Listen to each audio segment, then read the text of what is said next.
Hello, guys. Welcome to another Saturday night.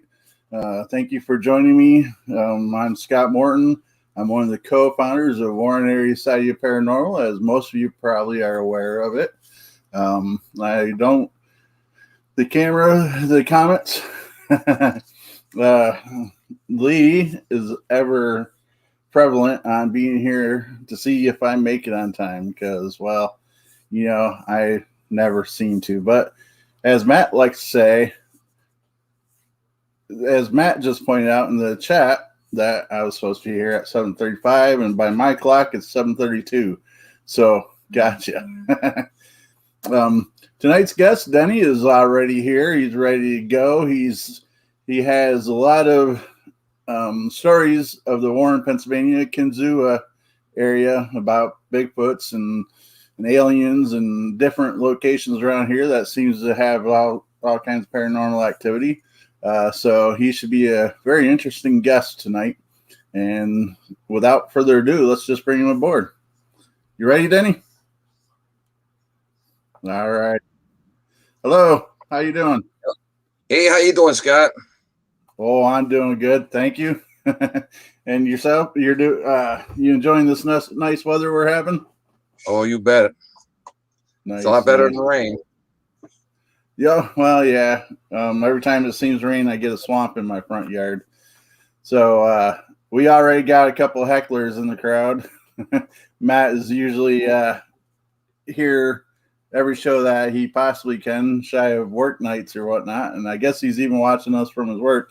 Lee is co-founder of Warren Area Society of Paranormal, and he always likes to show up just to see if I'm here on time or not. He says that he doesn't understand how I'm a bus driver and keep a schedule because I'm never on time for anything. So tell us a little bit about yourself, Denny, if you don't mind. No, I never got into this in that much. I never really believed in that until someone brought me around. Well, it was a relative, and sure enough, he brought me up Kinzua one night, and I had no idea. I just thought it was a regular camp out, and sure enough, all kinds of things started going on. So since 1973, I've been hooked on this paranormal. So, wow, that's a lot of years. Yeah, I'm an old fart, Scott. Well, I didn't quite mean it that way. I'm just saying that's a lot of years to gain a lot of experience. Now, have you been primarily in the Warren area? Yes. I've lived here all my life. That's it. What you were looking at, or do I do my? Yeah. Most of it's been done up the Kinzua, unless I've gone somewhere with somebody else. I would say 99.9% deals with Warren and Kinzua area. Nice. Yeah, this area seems very, very unique. There's a lot of energy fields and a lot of, I guess some people call them ley lines, energy lines that seem to intersect around here. Have you heard that before? Yes, sir, I have. And now when you say Kinzua, you're talking about by the dam area, correct? Yeah. Basically, Rimrock, Jake's Rock, and the dam area itself. Yeah, now that's Kinzua Dam, or Kinzua as we know it as. Some people like to add the A at the end of it, like the spelling. But in Warren, Pennsylvania, or Warren County of Pennsylvania, by Erie, Pennsylvania. Now, you have a few stories to tell about both UFO and cryptoids, right? Yes. Nice. So, have you ever investigated anything with ghosts? Well, I went a couple times with the another ghost. Went up to the armory in Warren there a couple times, and there's one other. Okay. No, go ahead. I'm listening. I'm fascinated. I found that was enjoyable. First night not much happened the first time, but the second time through there, one of the younger ghost believers there. I believe in ghosts. Don't let me say it. I don't. I do. Nothing wrong with skepticism either. No, no. I firmly believe that there are things like that that do exist. But it was a young girl. There was two of them, and they went into the, I think it was the men's or the female restroom, and they all of a sudden we hear all the screaming and commotion, and here they seen a figure. I do believe they were in the ladies' room up there, and they were pretty shook up, the two teens. So it wasn't part of the team. It was a couple teens right. that was there. Yeah. That's Jeff Bush. I think it was with his. He has a paranormal group there. For those that might not know who Jeff is, he is the founder, if not the co-founder at the very least, of Kinzua Valley Paranormal Society. Actually, they are the first official group, I believe, of Warren County and surrounding area. So they have more history here than a lot of us. Not like you, I don't believe. I believe you got more years on them than me. So they came out of the bathroom pretty quick, huh? Oh yes, yes they did. The one young lady was pretty well shook up.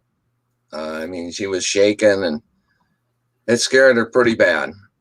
So, but it's like that's good and bad, because I mean, obviously they went for the experience to reach out and find stuff like that, but shame that she got so scared. Yeah. It's like I say when I go somewhere. This is, I can't promise you see something, but if you do, you've been warned. Right. Yeah. Yeah, I definitely understand that statement. Now, I was just looking around for my tablet, because we spoke the other day about how the setup works and such, and I wrote down. Oh, here it is. I think this is it. I wrote down your information, and no, this don't look like the right one. And I lost the tablet, the notebook I put it in. Strange that it was here. No, it's not. I probably carried it down. Go ahead. I said when you're my age, that's a normal thing. Well, see, I like to try to blame it on ghosts and such, so that way I look a little more normal. And guys, feel free, and when I say guys, those that are watching, feel free to ask any questions that you would like to know. We will get to them and show them up on here real quick, because some people are probably no idea what this is about. It says, welcome to the brick house. And what happens is, can you see that all right there, Denny? Yes, I see that. What happens is I wear a green shirt, and this program has a green screen effect, and one of them's a brick wall. And there's been once or twice where the shirt looks like a brick wall. So now my regulars like to bring that up. Like to pick on you, huh? Yeah, and you know what? It's all fun and games. I enjoy. That just shows that they actually watch every week. So speaking of all that, and something that has totally nothing to do with that, you have a Facebook group page, right? Yes. Strange Kinzua. And that's, can you describe what that's about? It deals with anything paranormal, anything that you might want to tell me about or put it in. It's opened up for paranormal reasons, and try to keep any hecklers, serious hecklers, that's out of there. Right. And that would be this page here, right? Yes, sir. I'm hoping I don't lose it because I'm trying to do something pretty slick here, and that's easier said than done sometimes when we're dealing with technology. So now, as you're saying, you have are you the only one that has exclusive control of this, or do you have moderators?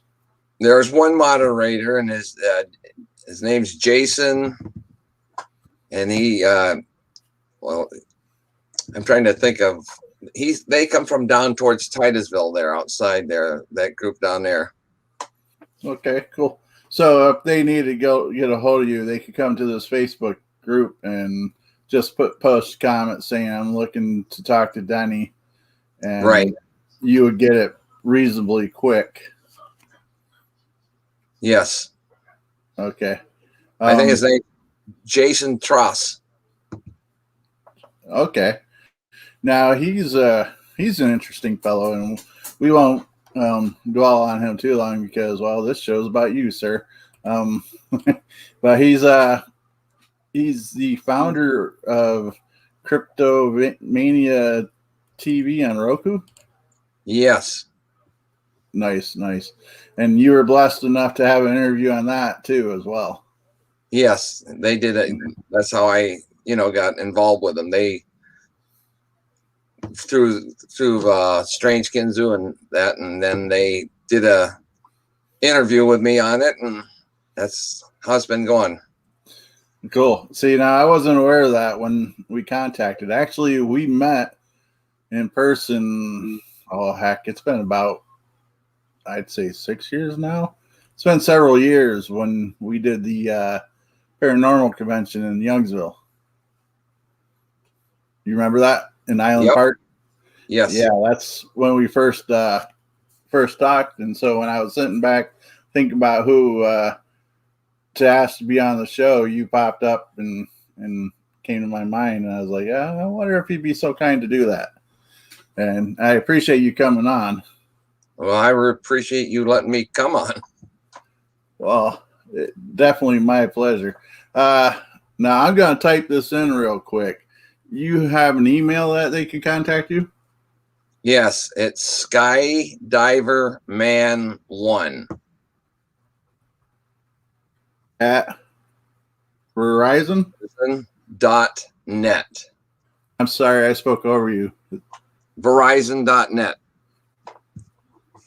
I know I'm spelling it wrong. How do you spell for Verizon? Verizon. Z. That's right. Let's see.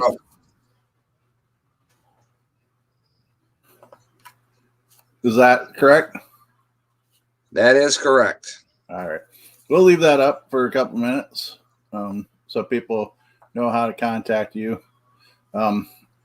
So now you seem to, out of the conversations that we've had, you seem to enjoy more of the extraterrestrial events as opposed to other stuff. Yes.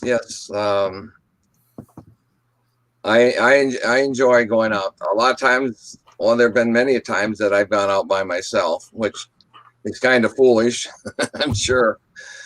But I don't know. I know in the paranormal investigating, we try to have more than one person, and it's not so much because, well, you're going to be more protected as far as from spirits, but especially if you're outside, though, if you trip and sprain an ankle or break a leg or something, you got somebody there that can help you.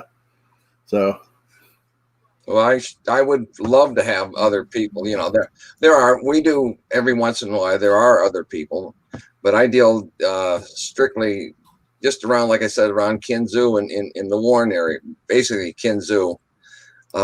And I'd be happier than heck to have someone come around and wander through the woods with me and show them different things that I've found in different places. That'd be great. and of course, they could use that email to get a hold of you, or at Strange Kinzua. And you're willing to show people, your favorite hot spots, as they like to call it. Yeah. Yep. Nice. Of course, I've showed some people that, and things have gone on, and that's the last time I've seen them. They don't want nothing to do with it. they they don't care to actually be up close and personal with it, do they? No, they don't. Matt says he'd like to join one of these nights. Now he's in, I believe, Danbury, Pennsylvania, in kind of central PA, and he's me and Matt's talked a few times about going to different locations. As a matter of fact, we could probably set up a night where all of us could go there with you, since you're willing to show us. Yes. I'd rather show you and let you get a, see what's going on. So, hey, you get to a certain age and then all of a sudden you're no longer, you can do this. And maybe in the fact that it's really easier if someone's with me and I see it than to try to explain to you and say, well, maybe he's just pulling the wool over our eyes. That way I've got a witness. And like you said, if something were to happen since I am older, at least maybe someone can get a word out and get a rescue if I need one. Right. Well, I'm sure you're thinking that you might be able to outrun me, so bring me up there and they'll get me first, right? I don't know if I can outrun anybody. I'm getting pretty old. Yeah. When I was young, that was the idea, but no more. I guess I was wrong. He's in Danville, Pennsylvania. And Lee, if you would just type down what we seen, and we'll go from there. I'll share it.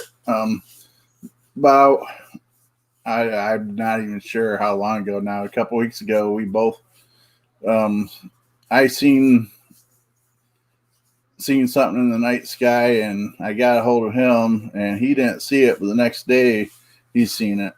So Lee, go ahead and explain it, and I'll share it. So,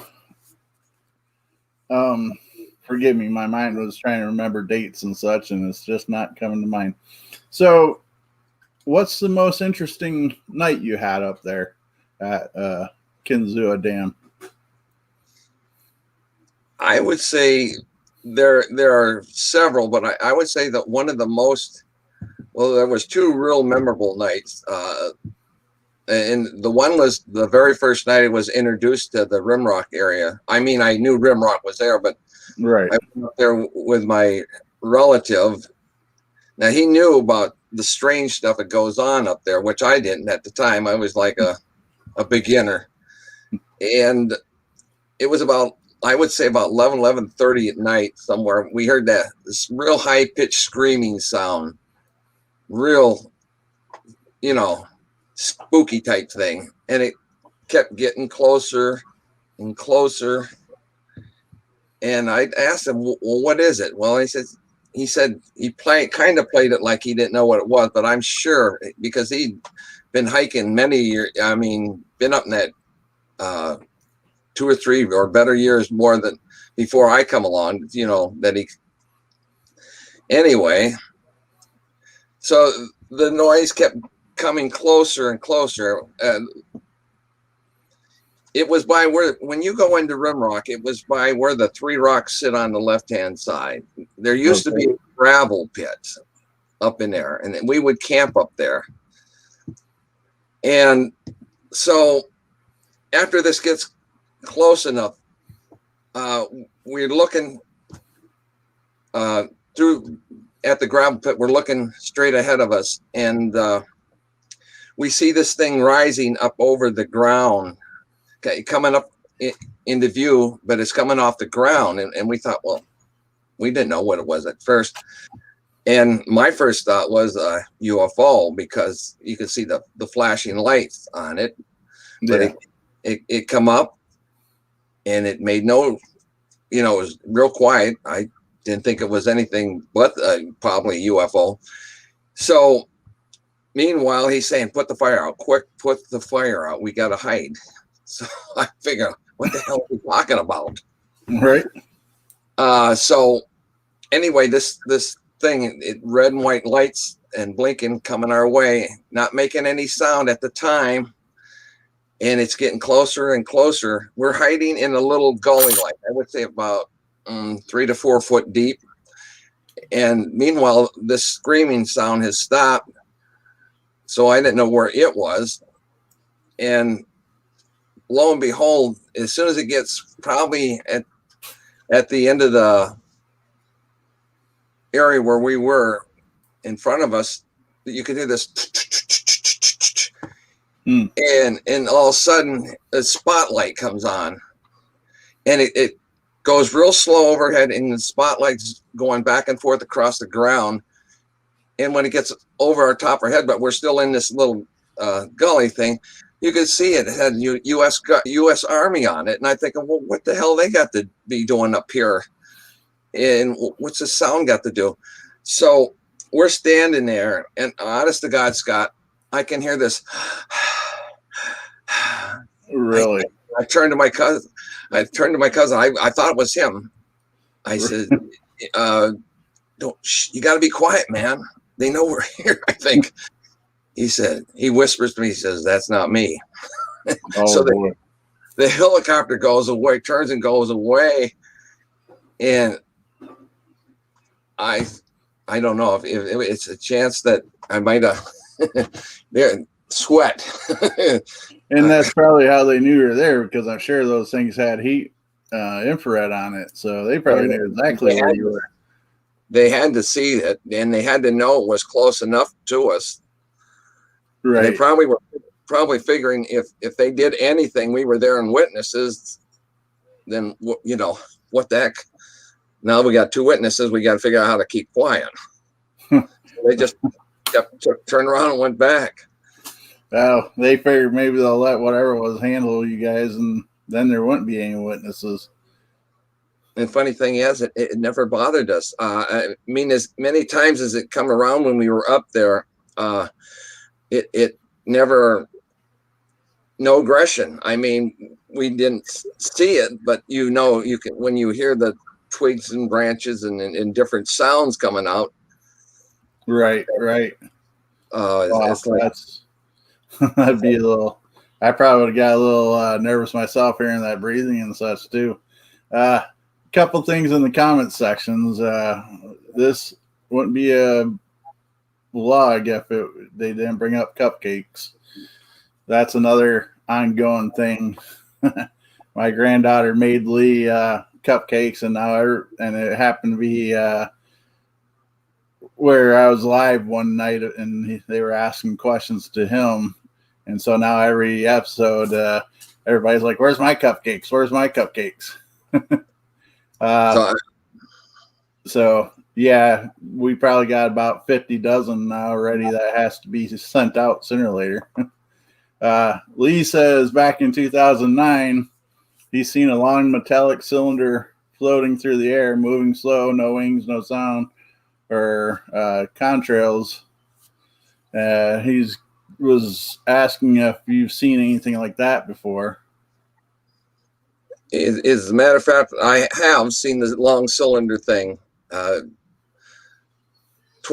funny thing is, when we seen this, I lived down in the west side of Warren, and a friend of mine, I'll just call him Bruce, he come down. We were building a storage shed, and we lived right by the ball field down there. And we're working along, and the funniest damn thing is, both of us seen this, and we tried to point it out to my wife and the girls.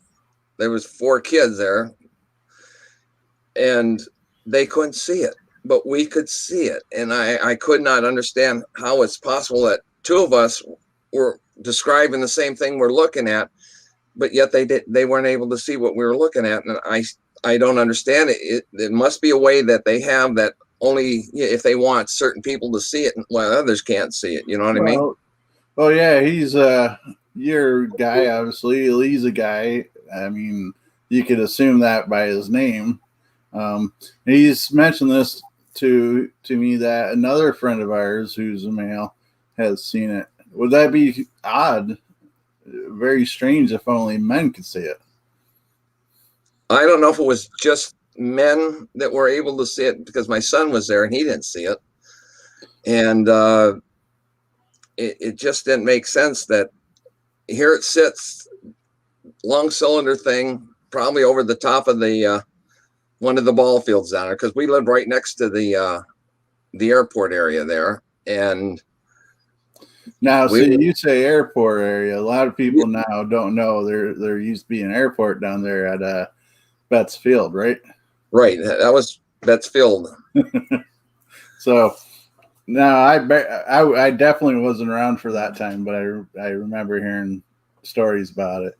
That's very neat that you had the same kind of similar experience, but it sounds like different times. So he's saying this is 2009. You would be saying it was earlier than that, correct? Yeah, that was back in, I would say, 1990 something. Okay, so a good 10 plus years. Yes. Now I'm not sure if you would be the person to answer this one. Matt says something I've always wondered: is there any high EMF feelings or readings when there's activity with cryptoids?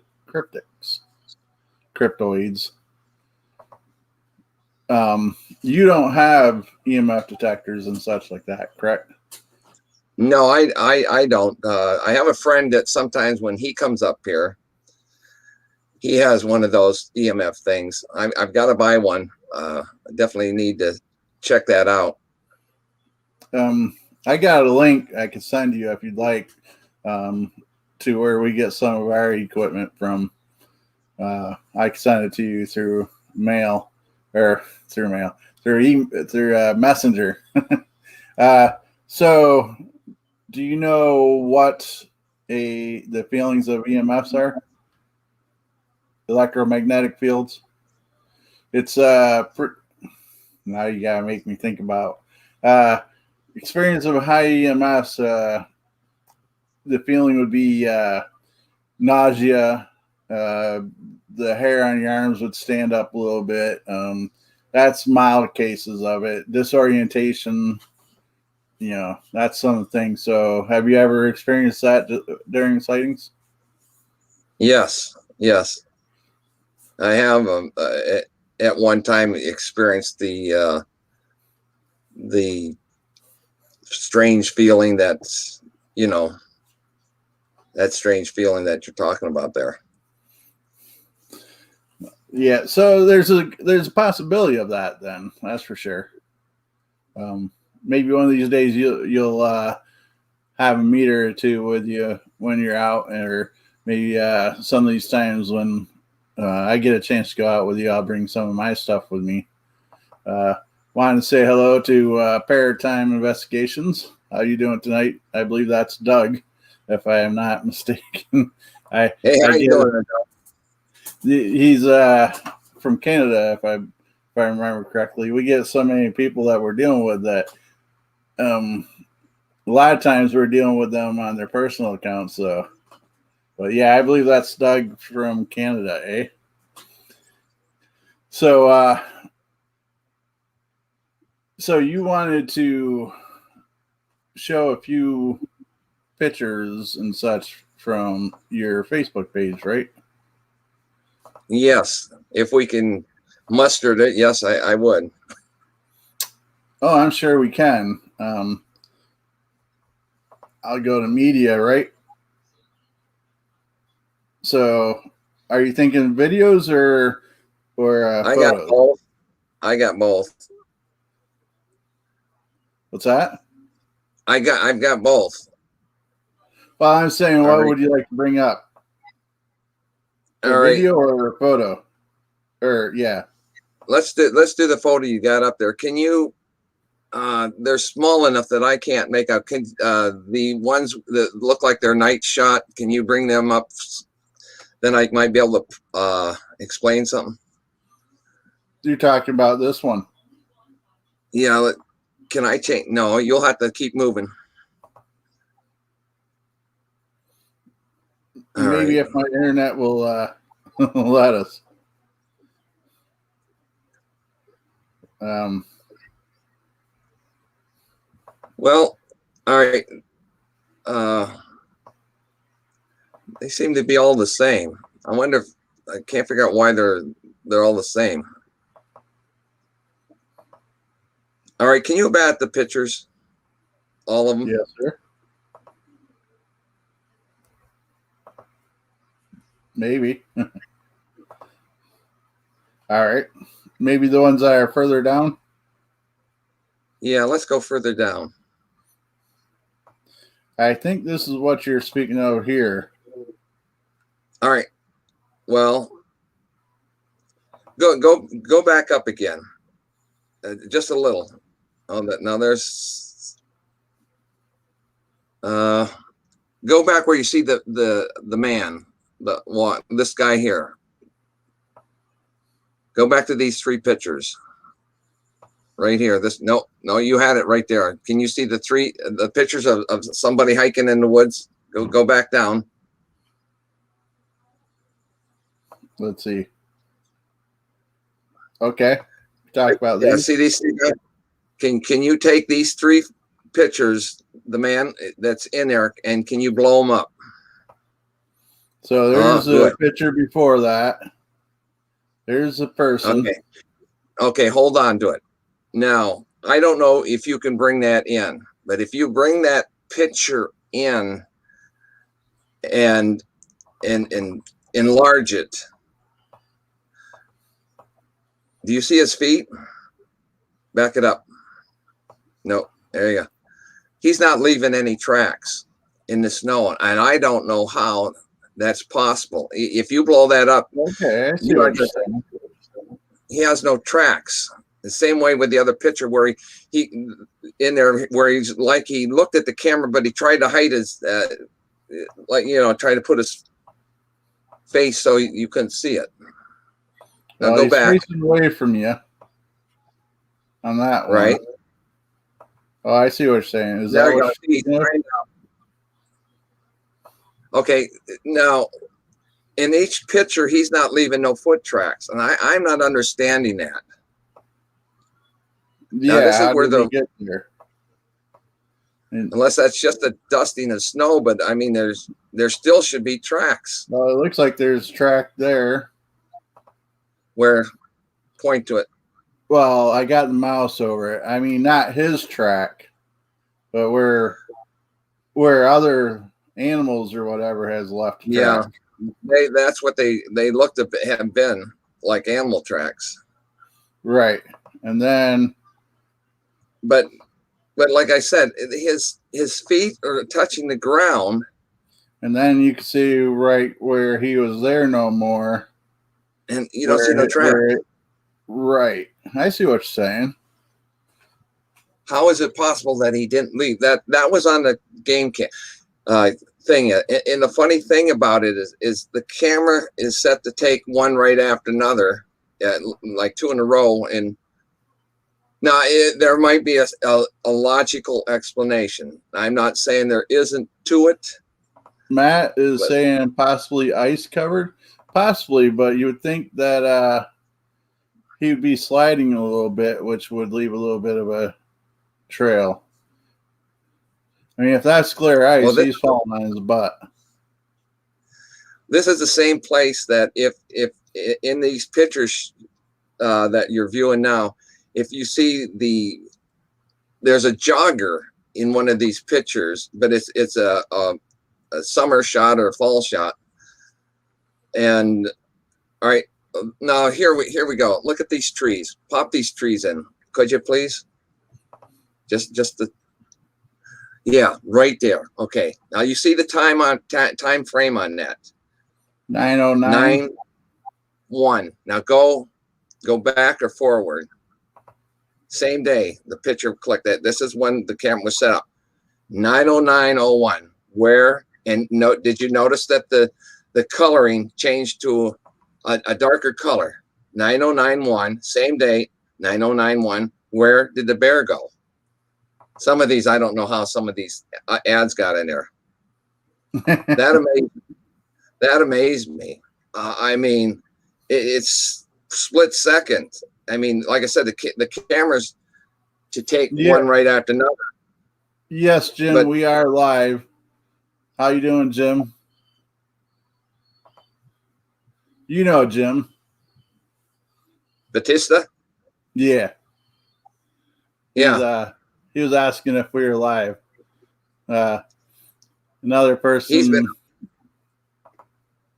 Hi, Heather. How you doing?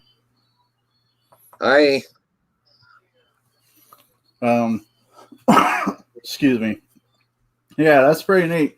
That it was a matter of a fraction of a second, because the trail cams are set to do burst of shots within 3 to like 6 in a matter of a second or two.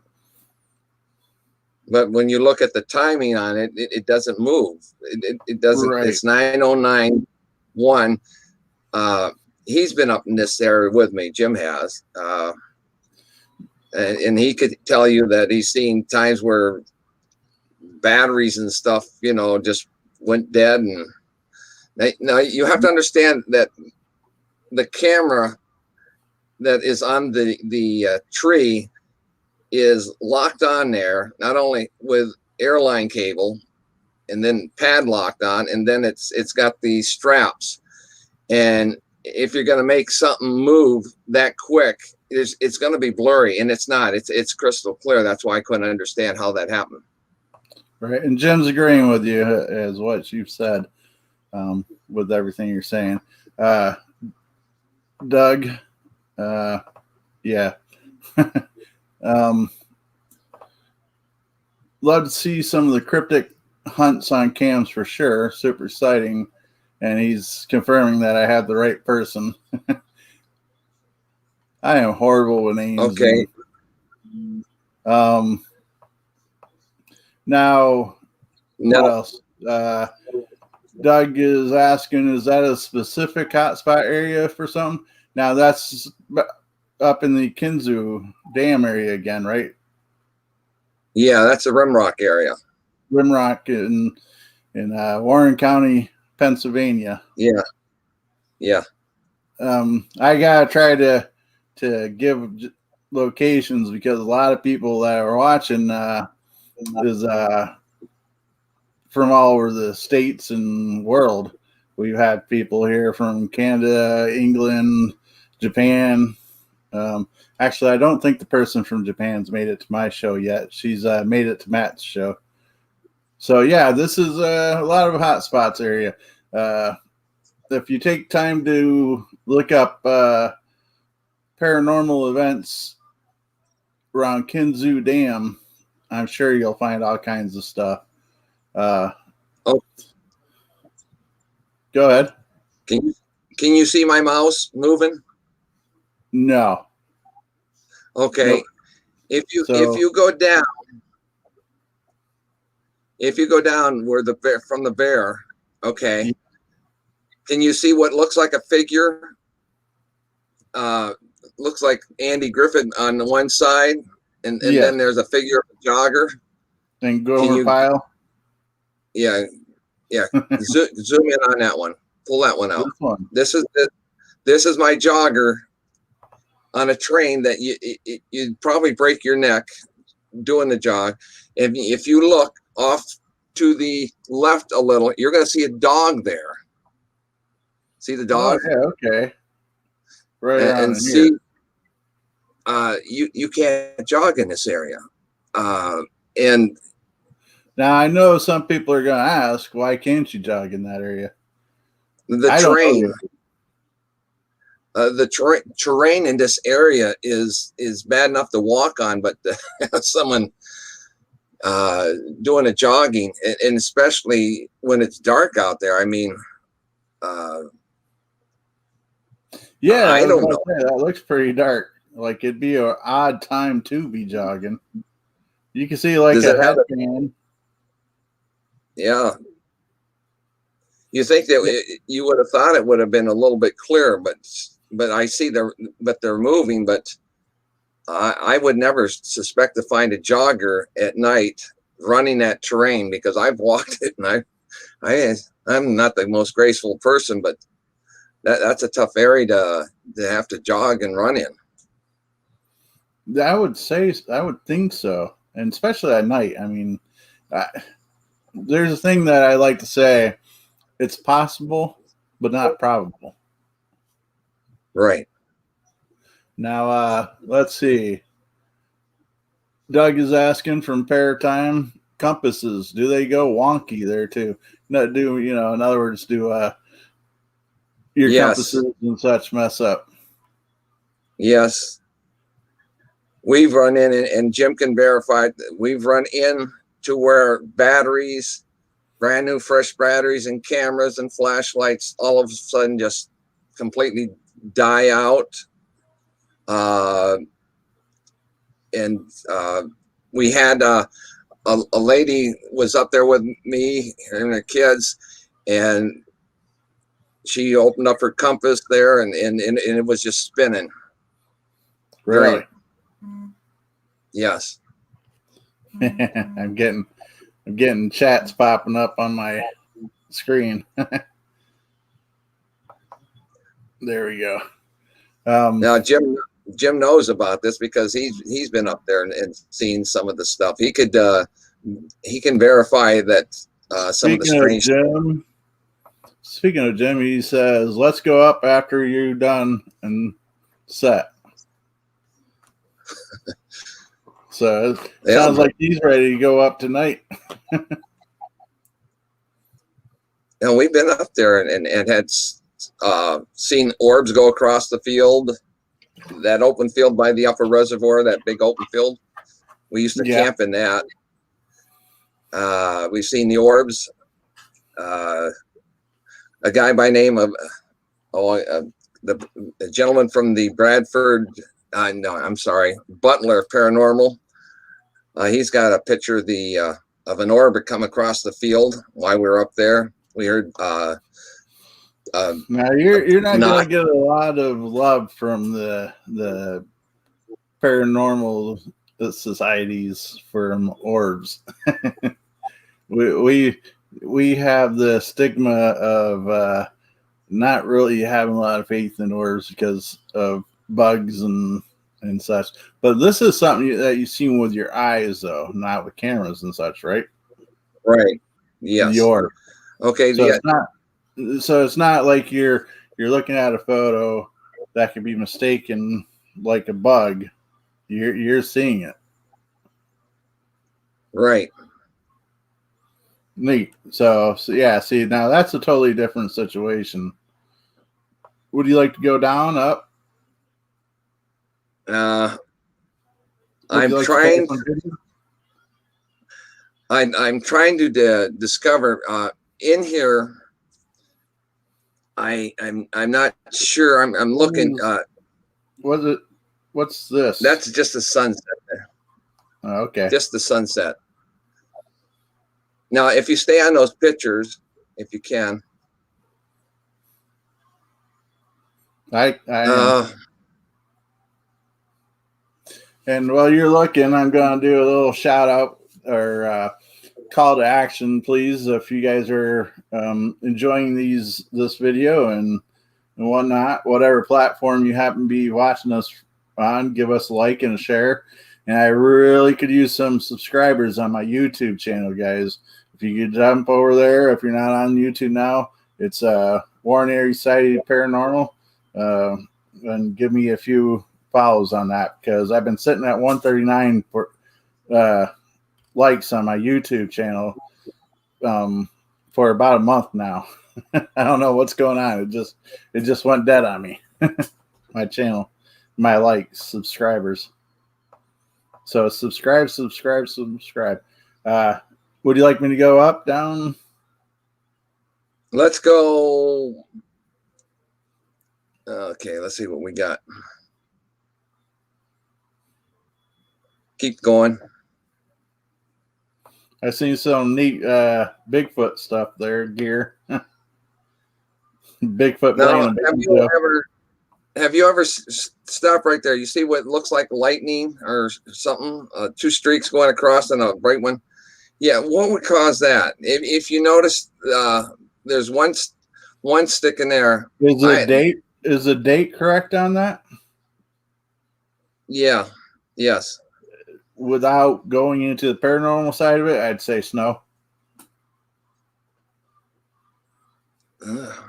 Sleep. I don't snow. know if it was take. I'm not sure. I just what's the white thing? The bright white thing coming down. Up here. I can understand that. Yeah. What was that? That I'm not sure what that would be. The streaks itself, I would probably say is snow. Well, I'll give you. I'll go along with that, but the flat that bright. This up here, though, I'm not sure. Any chance of a branch being close by there? But that doesn't have a flash, does it? No. It's all if you IR, notice, right? Yeah. If you notice one picture from the other, there's that's got two snowflakes or whatever, those lines there, and then that one only has one. So I didn't check the timing on it. Well, I was just looking at the date itself. I'm assuming that's it's myself personally. I would say this outside of this brighter spot, I'd say since it being March would be snow, like a sleet situation. Oh, okay.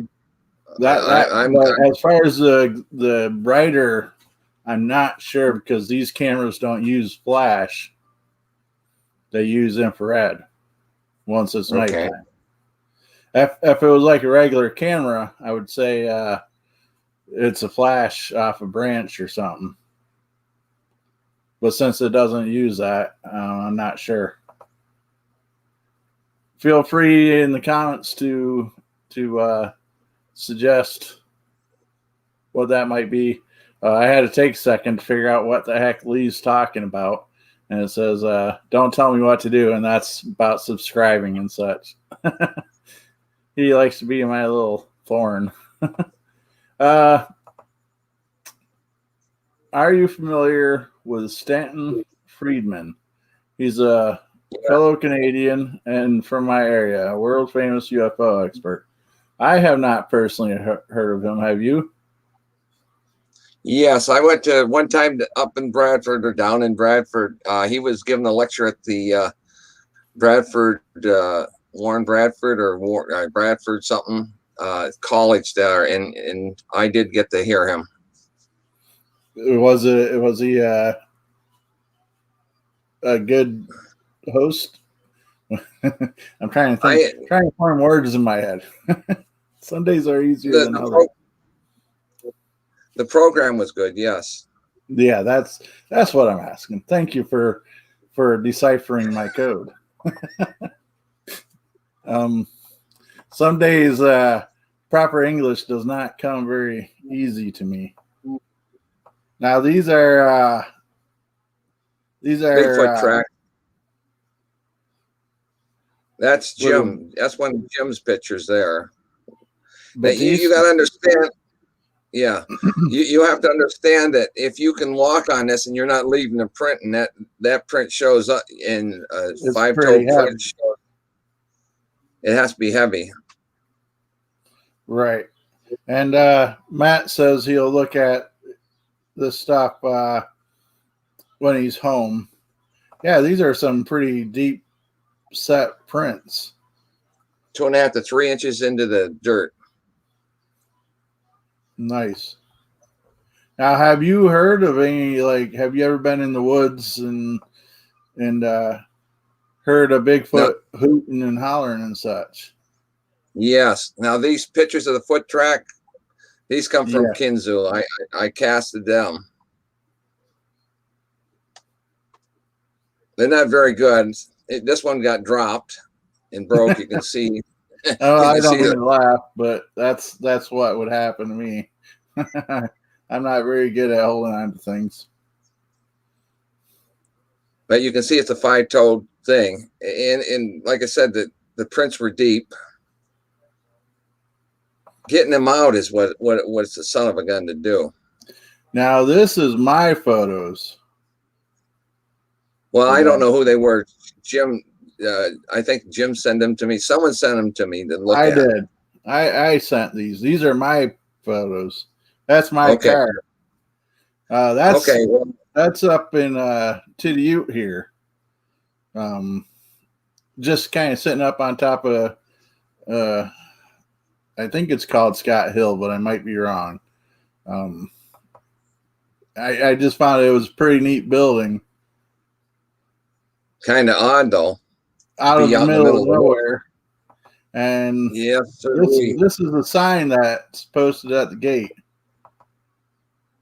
Yeah. I didn't steal them from anybody. That they just come across. So I usually do. If I'm going to take a picture, I usually ask somebody. I believe I shared it actually. But yeah, it's pretty much saying, loss of human life may result from service interruption.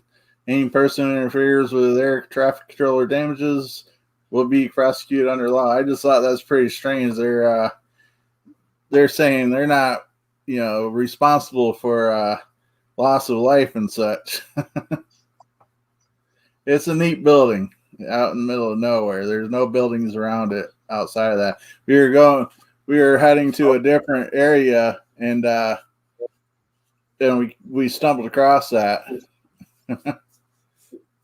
Now, if you would see the picture that has 3 things in it. This? Yeah. Okay. Can you blow it? Well, can you make it enlarge it? Okay. Now, this was found up at the upper reservoir, laying up about, maybe 50, 60 feet from the top. What in hell is that? We sent it away. This looks like that looks like it has an arm on it. I'm not saying that's what it is, but I'm just saying that looks like it might have an arm on it. What is that appendage sticking down? I mean, have you ever seen a fish look like that? That doesn't look like a fish. I don't know what you would say that is. But it's got the not the gills, but it's got the fish bones, Yeah, I see what you're saying. You think we got mermaids up here? I have no idea, Scott.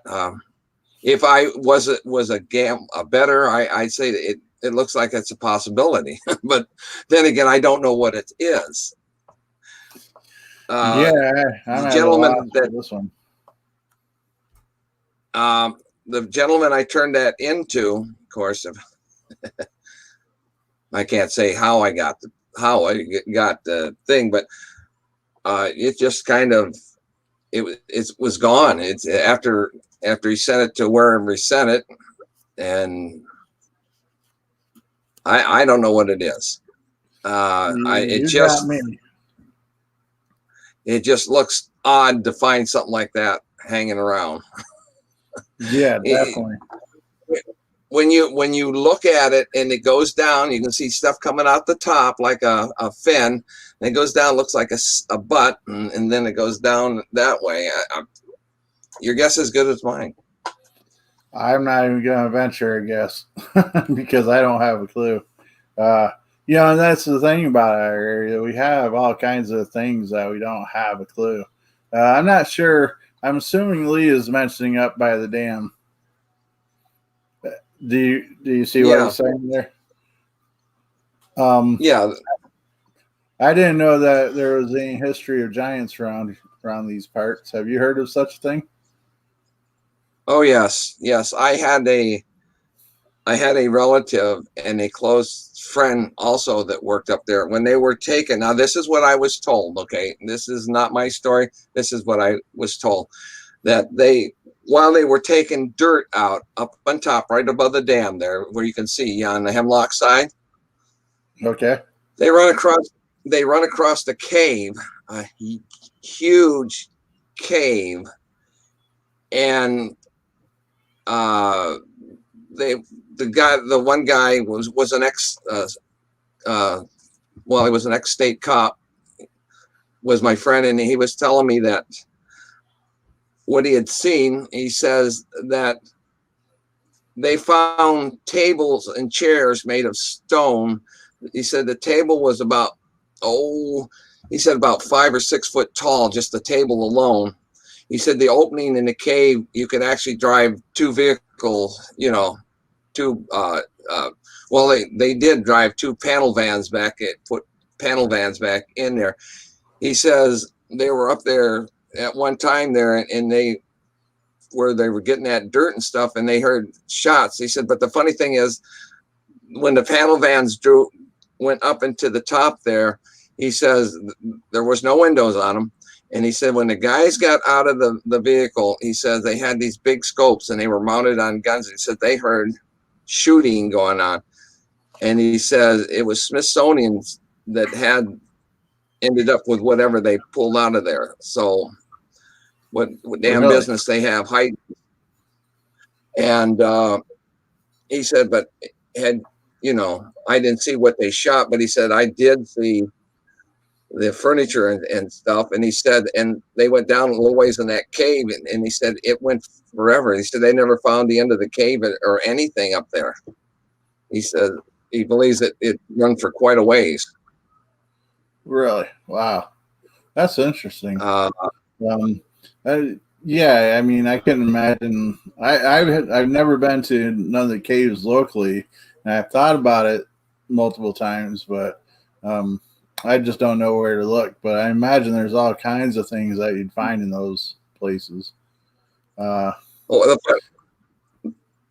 funny thing is about I have a brother-in-law that works wells up in that area, and he said that a couple years back that they were up there checking these wells, and he said somebody from Smithsonian come up and wanted to know where the other cave entrance was, and he said he didn't really know where it was. He said, but they were from Smithsonian, so there, if there's one opening, another opening like that, maybe there's another one.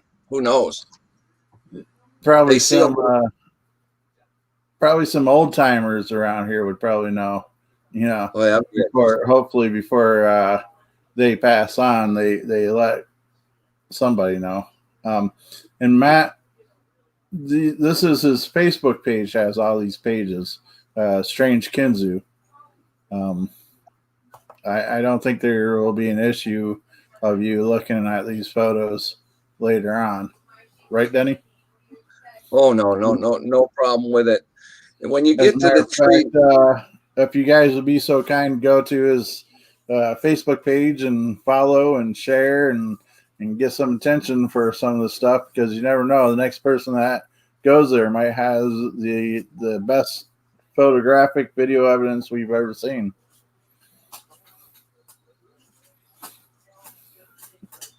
So that looks like. Go ahead. When you leap through, if you go there and leap through the pictures of the trees, okay, that you probably thought, well, why would someone take these pictures that were snapped and they're no more than a second or two apart? And like I said, and Jim can verify this, that these cameras on the trees are locked on there, like I said, with airplane wire and then padlocked and tightened on there. And within inside of a second, the tree may be in the middle. Now it's over to the left. Tree can't move, but yet it's happening on the video. If you go, I mean, you can see right now if you were to zoom back up to where the trees are. Now this is, I don't understand how the trees move by themselves. I know they can. Yeah, in this pack of pictures you have, if you go up there, you'll see the trees. Go back to the pictures. That's the bear.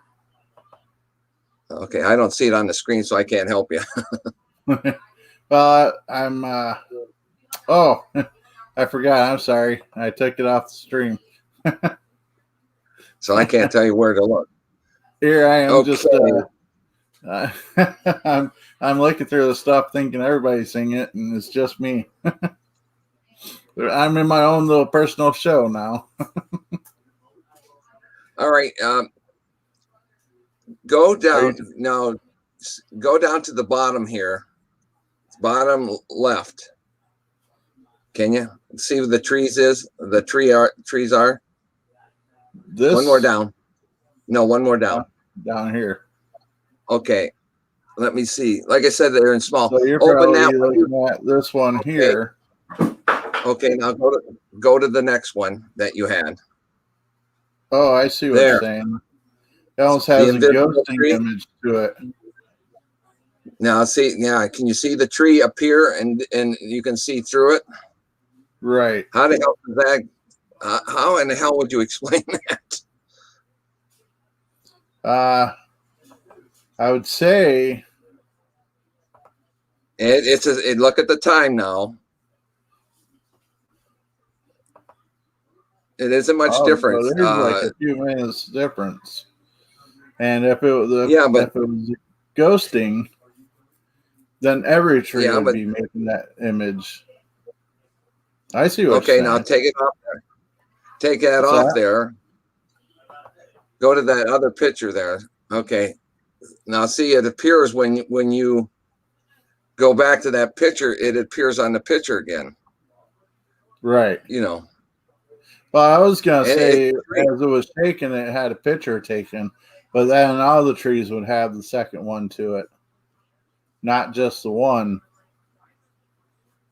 Now, this is what goes on in that area. I don't think it's the tree though. I'm wondering if there's like a beam of light coming down. Well, it Two could be. beams, I'm just two beams trying to of figure out. two beams of light, and I think it looks close enough to the tree, but I don't think that's You the could be case. right. I think it might be a light. Well, I'll go along with that. I mean, I don't know. I'm just confused as to how, where, when, and why that it appears. And because the reason I thought it was a tree because it bends near the bottom. If you look at it, it comes down and then it goes out just a hair and then bends down. Right. That's Right. that's why I thought it might have been a tree. But I'm game for anything. Hello, official Paratime Investigations. I don't know if there's any truly recorded that we have available to us. You're speaking of Kinzu. Do you have anything that's like in the sky recorded, Denny? Yes. Yes, as a matter of fact, if we can get it up, I don't know. Is this where you need to switch computers? No, actually, it's on this one. It's I don't know how. I'm trying to think of how we can get it. I know it's there because I watched it.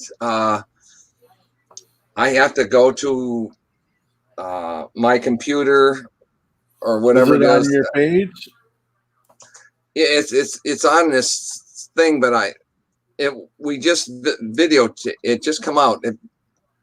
Oh goodness sakes! I don't know how to. I'm trying to think.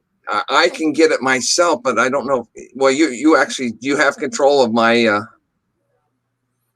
All right, now this is a video of this here.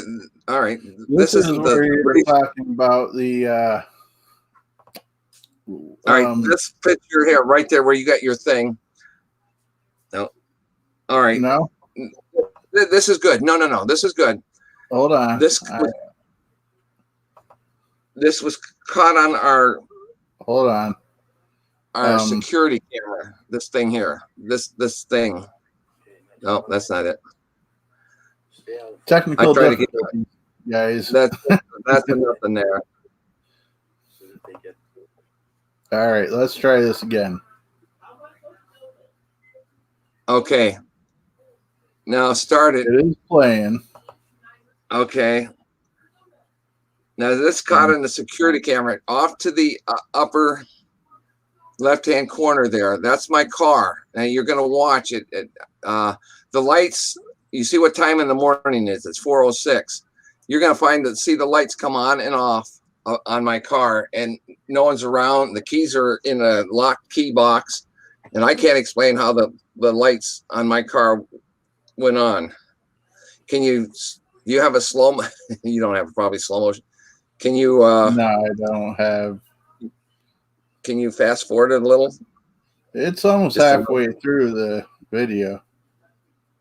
Okay. So there you go. By themselves. the dome lights on, they're blinking. Have no idea how to explain that at 4:07 in the morning. It was caught on our thing, and we're sleeping. So, and the keys are in a key box, and we usually lock them up. That's interesting.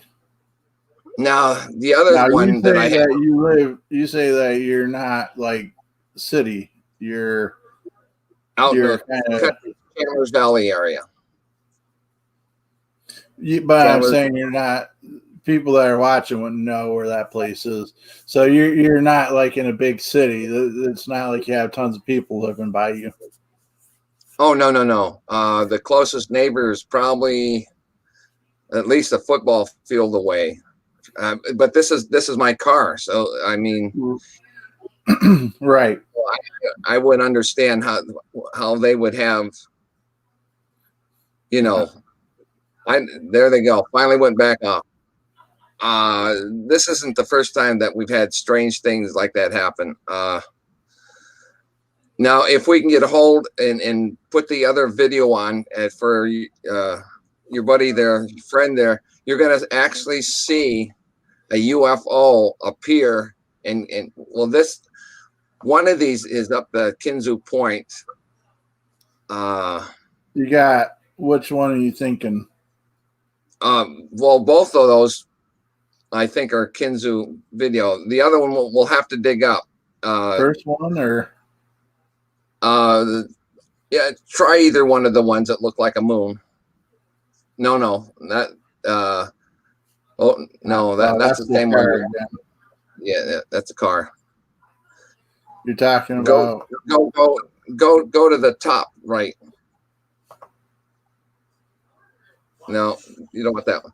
That's it. Go to that one. That looks pretty neat in itself. I don't know what the heck that is. Get that bottom on it. Now click that one. All right. I don't know. I can't remember. All right, it'll straighten out. Now this was taken 2 years ago at Kinzua Point. This thing here. Okay. Now wait till it gets off of this. All right, see what it changes, and it'll change its pattern. There you go. Now here we go. It completely changed.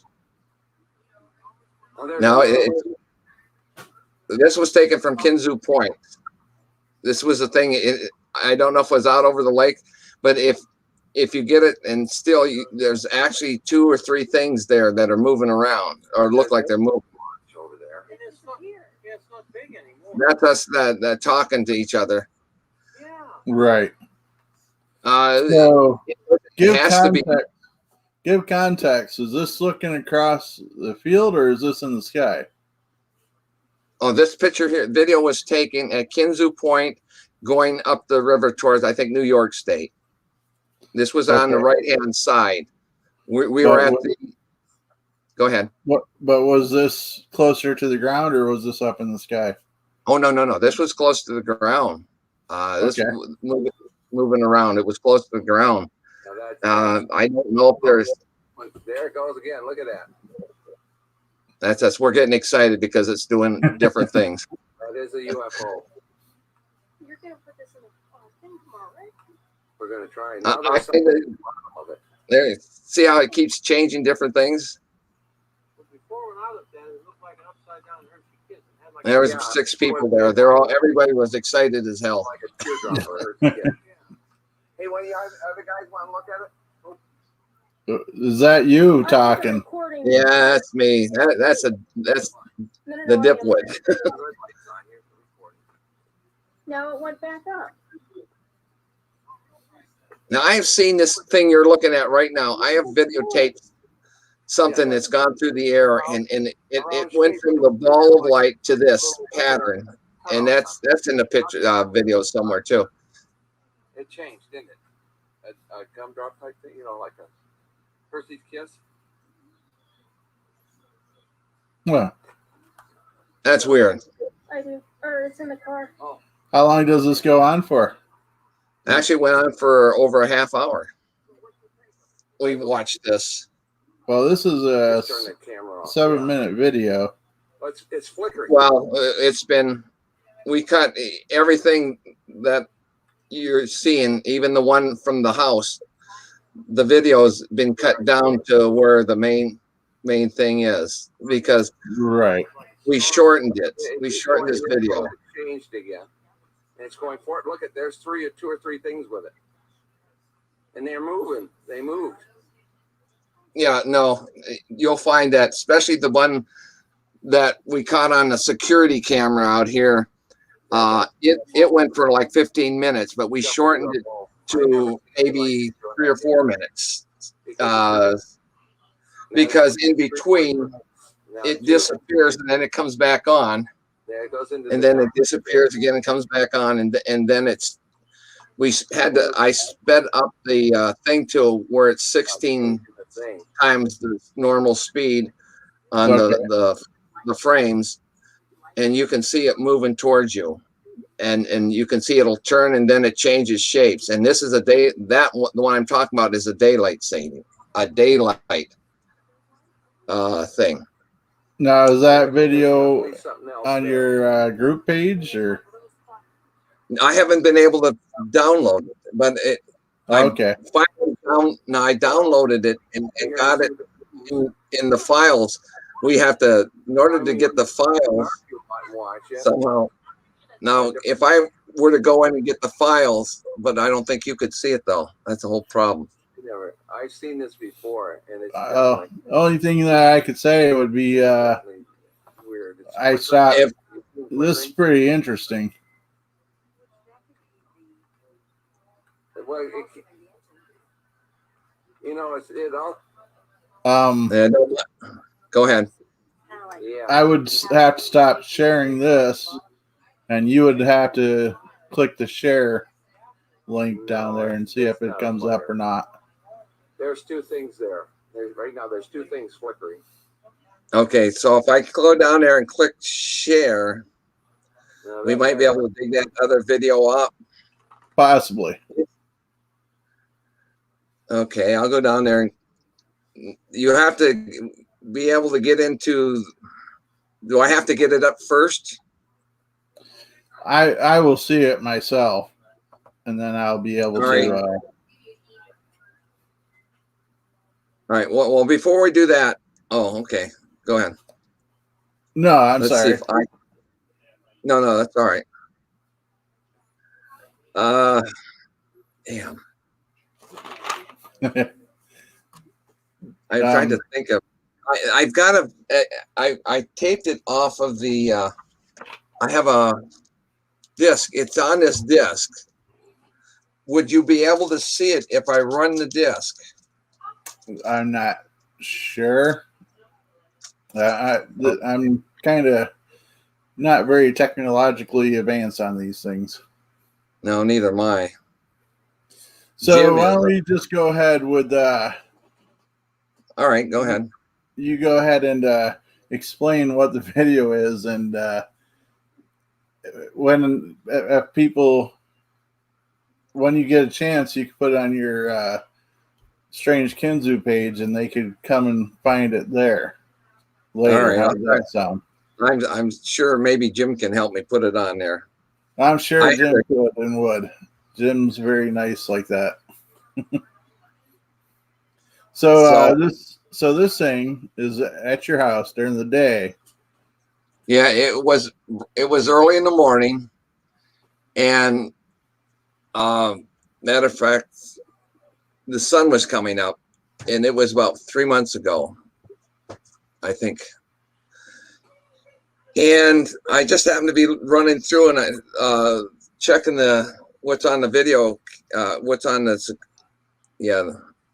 our security camera, and I run across this, and it appears to be a black dot, and then it goes from one side to the other moves a little over past the one tree. There's a tree centered, and it moves across from, if you're looking at it from the left-hand side to the right-hand side of the tree, it fades out, comes back on, and you see it for a while, then it should fade out one more time and come back on, and then as you watch it, it's coming towards you now, and it's getting bigger and bigger and bigger.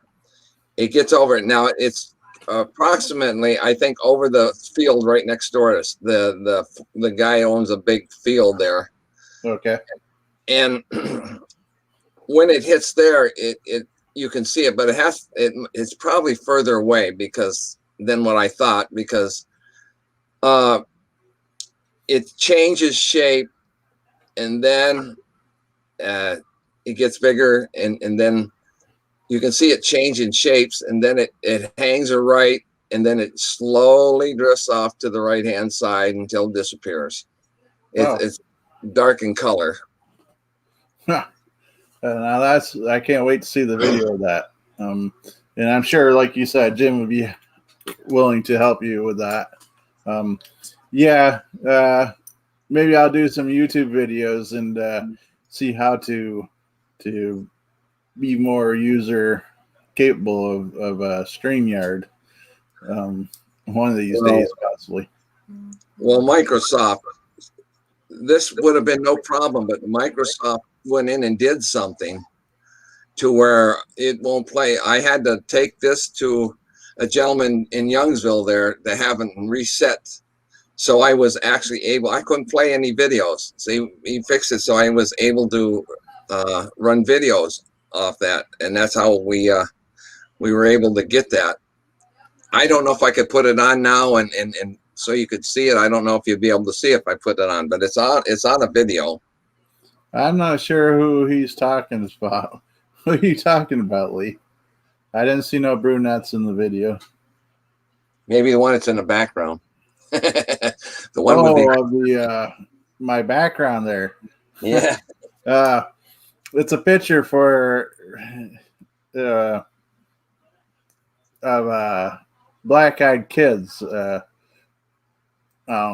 She in the picture, I'm sure it's definitely a Photoshop posed picture. She looks like she's about 14, maybe. Black-eyed kids, though. Have you ever heard of that phenomenon? Can I have a bottle of water, please? No, you may not. You're not allowed to drink on this show. Oh, come on. But have you ever heard of black-eyed kids, black-eyed children? I have, yes. I've never seen one. No, I haven't either. What do you think you would do if you ever seen one? I'd probably be amazed. Would you invite them in your house? I don't know. Are they good or bad or evil or what? I never heard of anything good coming from them. I hear that they knock on your door and try to be invited into your house or your vehicle or whatever. And the more you refuse, the more forceful they try to become.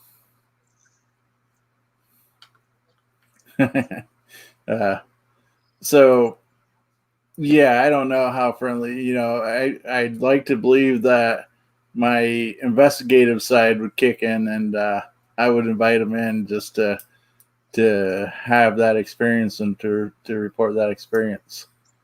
But back to your question, I have no idea who she is, Lee. It could be your future. Yeah, possibly.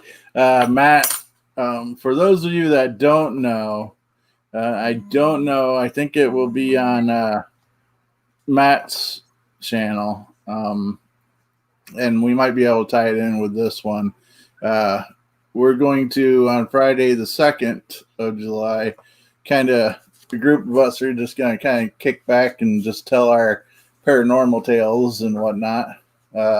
You could find Matt's channel by Matt Barone, Paranormal Consultant.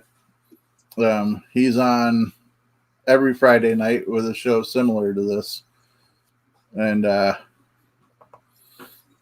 this, I have not had a lot of things with cryptoids and such. I really don't have that experience. So I would be interested in it, and you've invited me out, and I plan on taking you up on that. The strongest evidence-based creature, in your opinion? I would say, what would you say? Probably Bigfoot. Bigfoot seems to have the most reported. Now, if you were to go to Butler County down there, they've been having, Butler, Pennsylvania. They've been having sightings of a gargoyle. Oh, really? Yeah, that's been going on for a couple of years. The gargoyle sightings. I find that interesting. Oh, definitely. Now, is that something new, like as in just a couple of years, or is this something that resurfaces every 10 plus years? Or no, I think it's relatively new. I don't know how many years, but Dan, who runs the Hegman, who runs the Butler Paranormal, you could get in touch with him. I was talking with him today. We went to that Bigfoot rally down there in Marionville, and I'd seen the advertisement for that. I had to work, so I wasn't able to go. So, well, next time. Now, Dan and them meet every third Wednesday, but you work nights, so I can't take you, but I'd be happy to take you down there to theirs. And then he runs over the UFO and the cryptoid sightings at their meeting. It lasts probably from 6:30 to 9:30. Now they're more into the cryptoids as opposed to UFOs and everything. Everything and anything. Yeah, it's just that he's been getting a lot of sightings, UFO sightings in the in the cryptoid sightings they get. Nice. Now, as far as I think the one that really sparks my interest, of course, is the Bigfoots and such, and Nessie and such. But there's something that I found fascinating that I was they're called most people call them like little devil monkeys, and I still don't know what truly they are.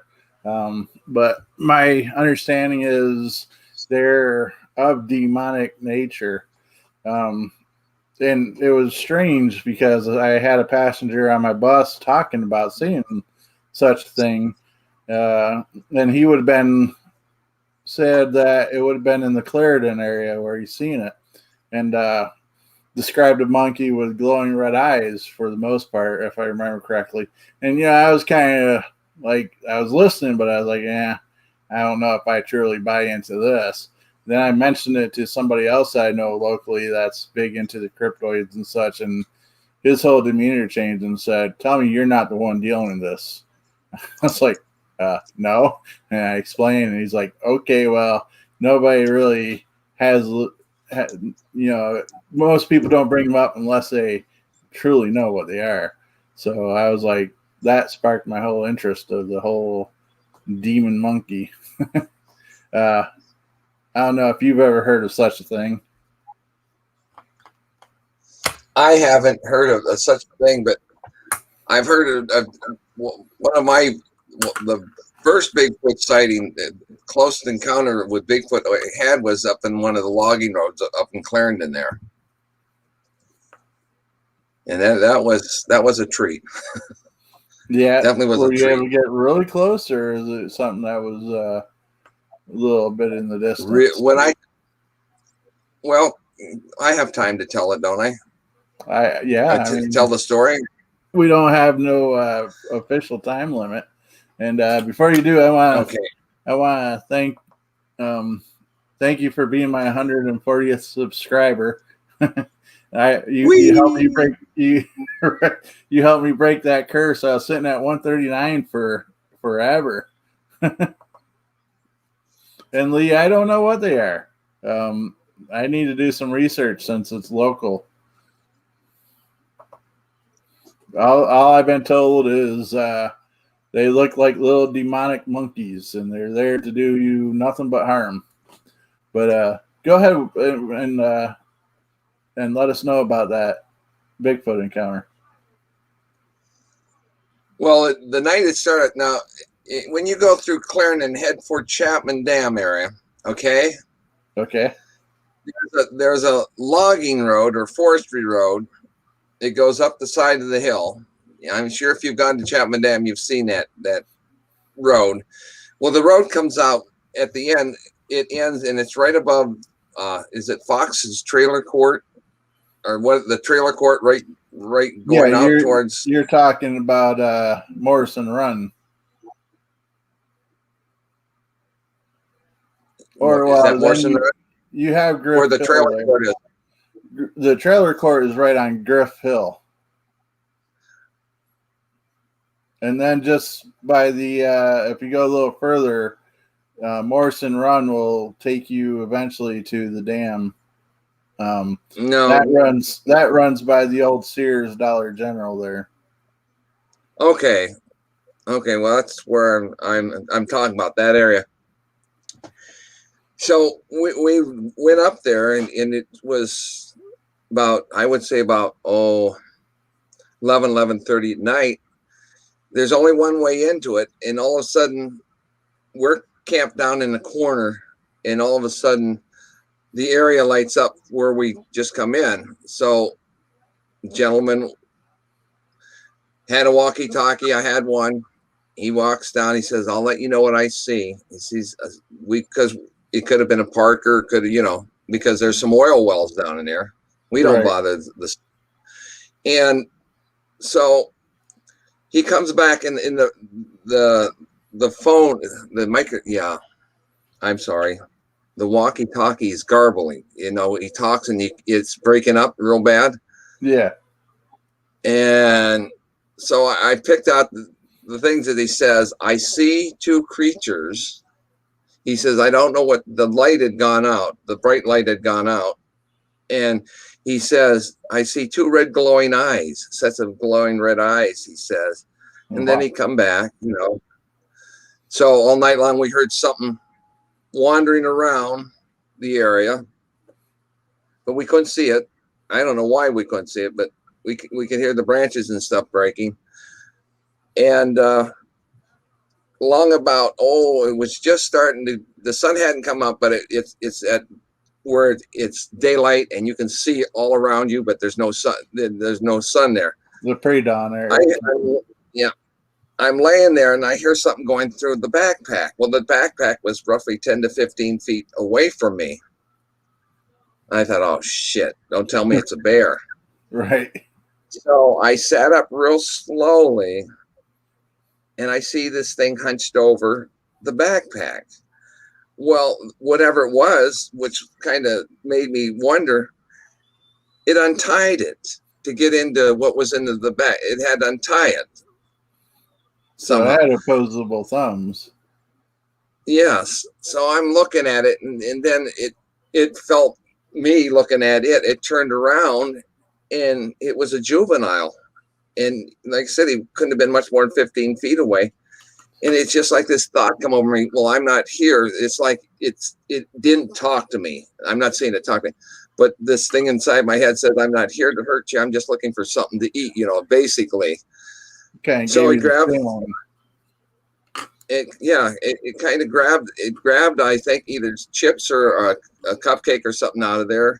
Stood up. It was about 5 foot, 6 foot tall, and walked into the into the woods, and that was it. And it's like, but in between, I'm beating the hell out of this guy. I left black and blue marks on his body, and he says when he said he didn't even feel me hitting him. He says, but when I woke up this morning, he says, you were pointing towards your backpack, and he says your mouth was just about dragging on the ground, and he chuckled at me. He says, "Oh, you've seen it." I said, "Oh, I seen what?" He Right. says, "You seen it." I said, "How long did you know?" He said, "Oh, it's come around before. It wasn't just a juvenile, but there evidently was an adult one there, and he never said a word." So we went up there another time. We're camping. I had my other cousin with me, and my wife, and the guys come to check the well. It was about 8:30 in the morning. There's three of them there. One guy gets out of the truck. First guy out had a rifle and a pistol strapped to him. Second one had just a rifle, and if there was the third one in there, he had a weapon too. He says, "Hey, you kids, did you sleep up here?" He says, "Yeah." I says, "We didn't touch anything." He said, "Oh, no." I says, "Why all the equipment?" He says, "Don't worry about it." He says, "We've I don't seen know, something." guys come Well, at he me said, armed like that. I'm gonna be a little nervous. they were up there checking the well. Evidently, they run into it. I'm guessing that's exactly why they were armed like that. Yeah, I can't imagine why you wouldn't want a little protection. Now, speaking of the Morrison Run area, I was up there and we have a video of it. Unfortunately, I don't know if you could hear the hooting and hollering side of it, but it was during the middle of the day, and we didn't have nothing with us. It was me and Steph, and we didn't have no. I don't even think I had a pocket knife. So the air suddenly got really still. It got really quiet, and next thing you know, we could hear kind of like a hooting type noise, and it seemed like it was every 5 minutes. Well, I wouldn't say 5 minutes. Time seemed a little off. Like it was kind of hard to kind of keep track of time, and we every I'd say about a minute we'd hear that little bit of a hoot, and it got to the point where it was like it's starting to come around us and starting to get closer and coming from the two sides. I said we better just get out of here before we run into something we don't want to. And so we left. The video is up on my YouTube page. I believe the title of it is "We Hear Strange Noises on Morrison Run" or something like that. I'll share it on the Facebook page if you don't mind. Oh yeah, definitely want to hear it. Yeah, so it's kind of interesting. It's similar to the area. It's close to the area that you're speaking of too. So I wonder if maybe it's the same connection. I'm hesitant to say that has anything to do with a cryptoid, because there is a lot of people in that area sometimes, especially during the day. But it was definitely very strange. Like I said, the air stopped moving. It seemed very heavy. It seemed kind of surreal. So whatever was going on, we were having some kind of experience. Right now, did the sound jibber jabber, whatever was going on, was one on one side and one on the other side of you, or were they coming from the same? Was it like in front of you, both of them? They were coming from the same direction. They were coming, not coming from the Warren direction, but coming from, say, the Clarendon type direction. But one would have been to the left of us, and it sounded like there was a little bit of distance between them, and like they were almost. I would dare say there was two of them, and they were sounded like they were kind of calling to each other. Maybe trying to figure out where they are so they could keep getting closer to each other. That would be my guess if I was trying to think of it logically. That makes a lot of sense. Because I don't think they were coming towards us, though they were. It did get louder as we were going, as it was going on. It was getting louder, but I think we were just happened to be just there at the right time. And they do appear. I believe it that you possibly could have been. A funny note now, and I thought it was funny. But we were up at Rimrock there, and I don't know if you've ever heard me talk about the circle area. Well, there's Now, pictures in the pictures. Go ahead. Now, I think that's the same place that we call the Witch's Circle. We've spoke this before. You said you're not sure if it's the same location or not. What, the circle area? Yeah. Oh, okay. But go ahead. You're go ahead with what you're saying about the circle area. Well, I was when I up there with this guy Anthony, and well, you probably haven't heard it, but Bigfoot has a tendency that it's able to mock other animals, bird calls, owl calls, or different types of animals. And we were up there, and I've never heard this bird before up there. And I told this guy Anthony, I said, I've never heard this type of a bird, because I was doing Bigfoot calls and banging on the tree, wood knock. And for the first thing I noticed is off to the right was one strange bird call, and then off to the other side, it was being answered by the same type of a call. And I looked at him and I says, I've never heard. And I asked him, I said, you ever heard this type of a bird call? He says, no. I said, okay. I says, I think we got company. And he says, it's getting near dark. Now, a lot of the sightings are just before the sun comes up or just after it goes down. So the sun was just set, and we were going to move and come down and go down to the car and go somewhere else. So Anthony says, well, you walk down the path. And he had to relieve himself, take a leak. Yeah.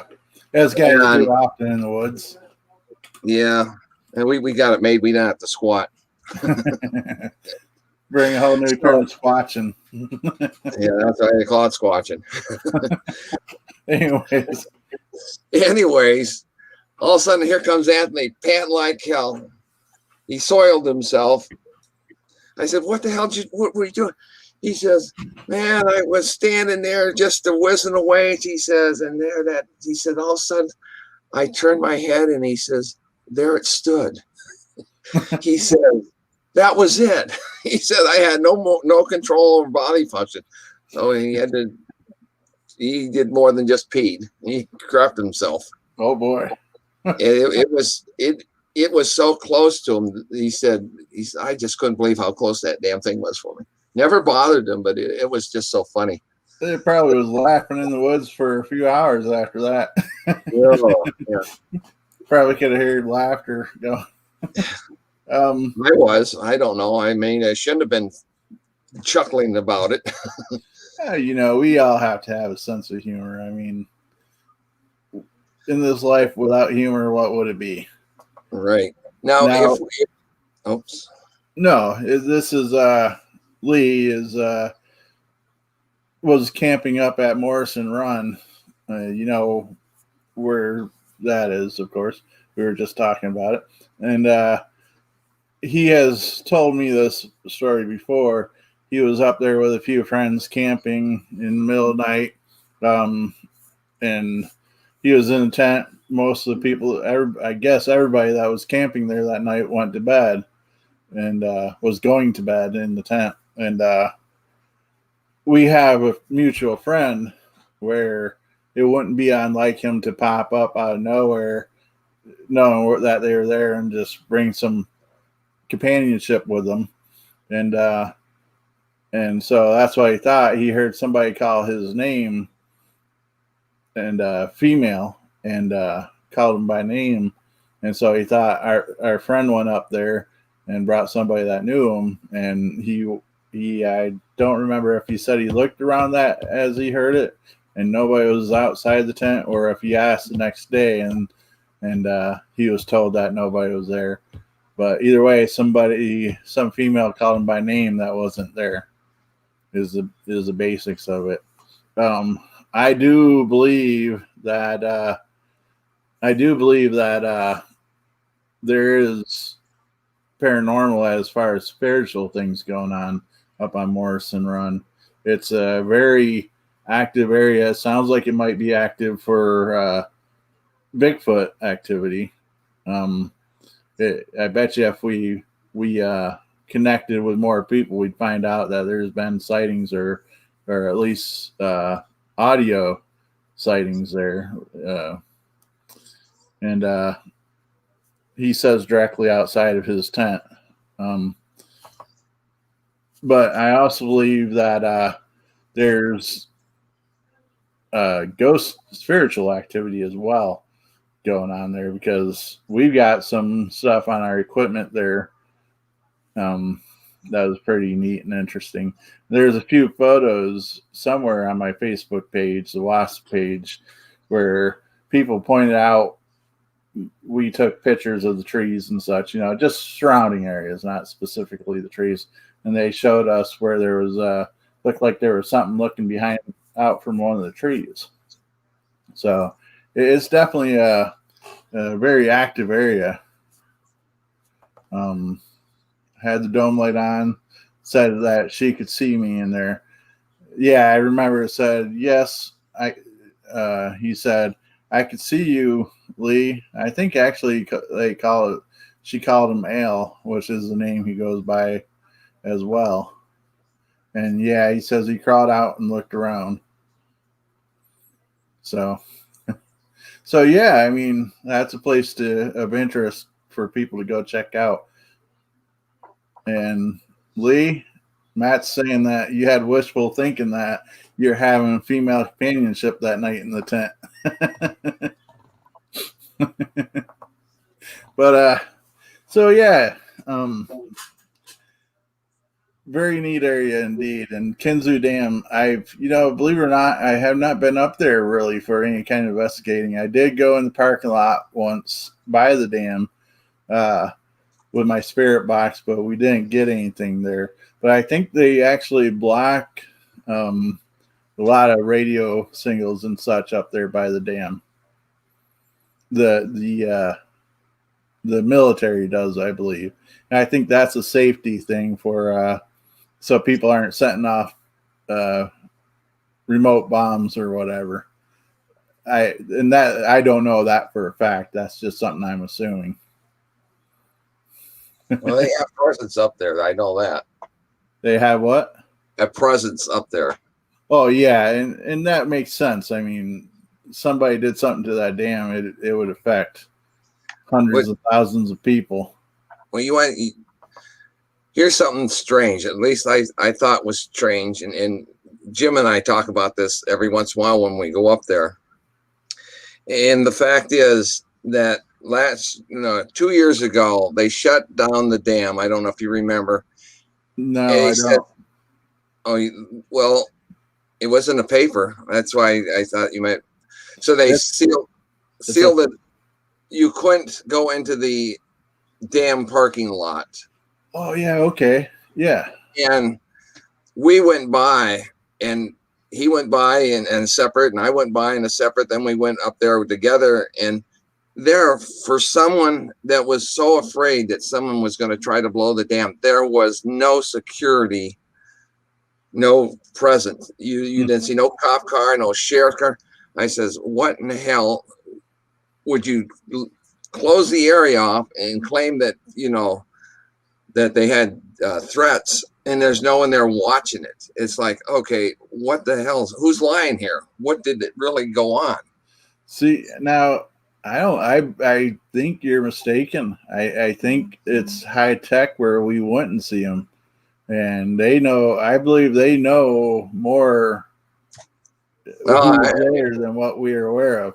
And like I said, I don't know personally. It's just maybe I'm giving them too much credit. Maybe you're more likely right. But I guess I feel like I got that child's imagination with James Bond gadgetry and Mission Impossible and all that. 5 miles away, they got your whole life downloaded. Well, they probably did, and there's no doubt they got cameras stashed, and here and there up there. I mean, it wouldn't doubt it, but I just thought it was kind of odd, and the protection that they had was that ungodly, must be strong yellow tape that says do not enter, or Well, it's government issued, so it's yeah. got to be good.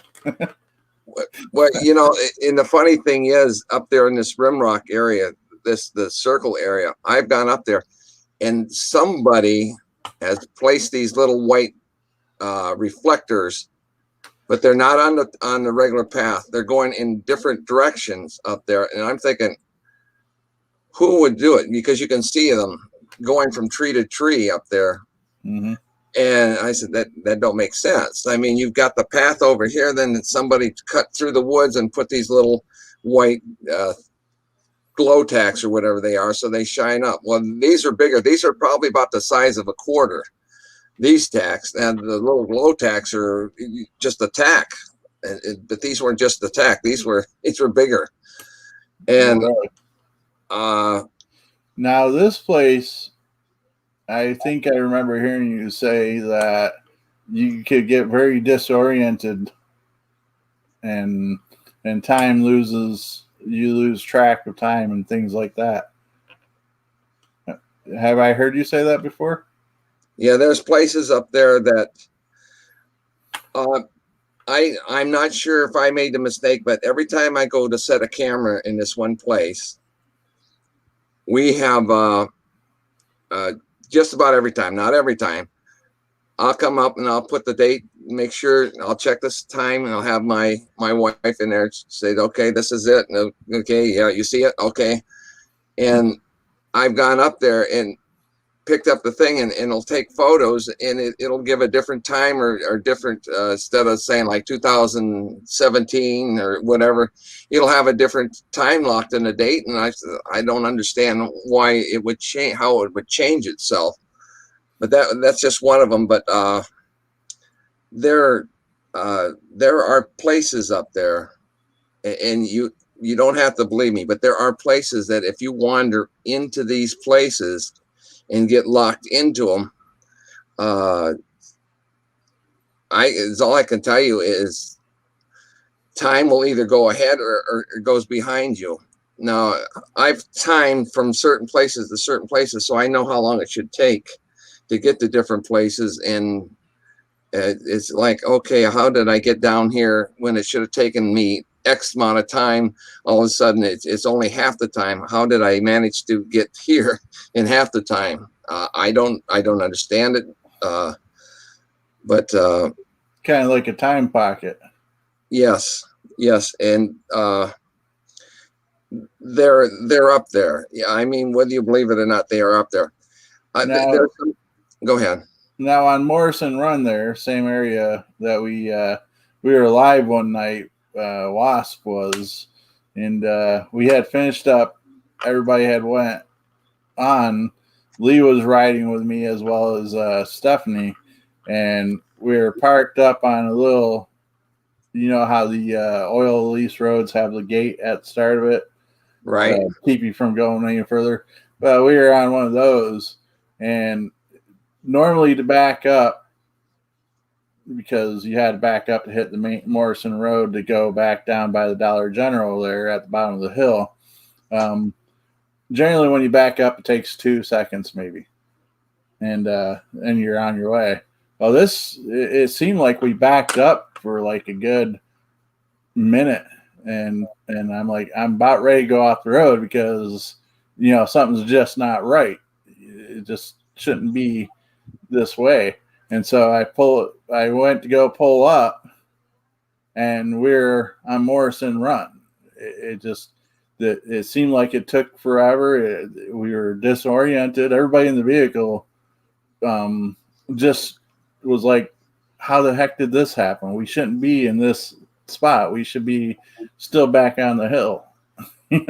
And normally something that would take 20 seconds took us like a good 3 minutes, I'd say.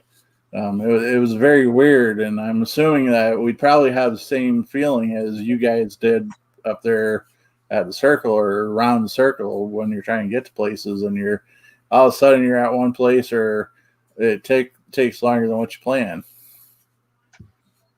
I'm assuming it'd probably be the same feeling because we were all just stunned and like, what the hell? Now, sometimes when this stuff opens up or starts to open up, there's a now the night Jim and I and a bunch of other, well, I think 4 or 5 other people were up there. We had walkie-talkies. We left his wife and this other guy's wife, and he stayed in this.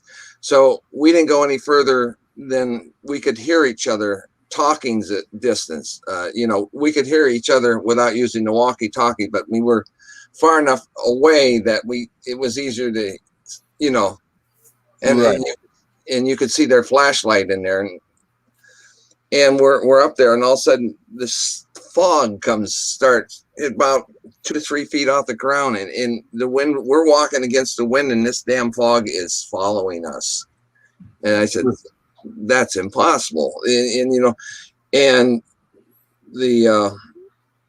we had to use the walkie-talkies, try to get home, but they didn't work. As close as we were, those walkie-talkies didn't work at all. And they worked previously. They were working previously until, and I think that's a kind of an indication sometimes is the fog has something might to do it. I imagine if it's light enough out, you see the fog, but I bet you 10 times that it's dark where you don't even have an idea that it's there.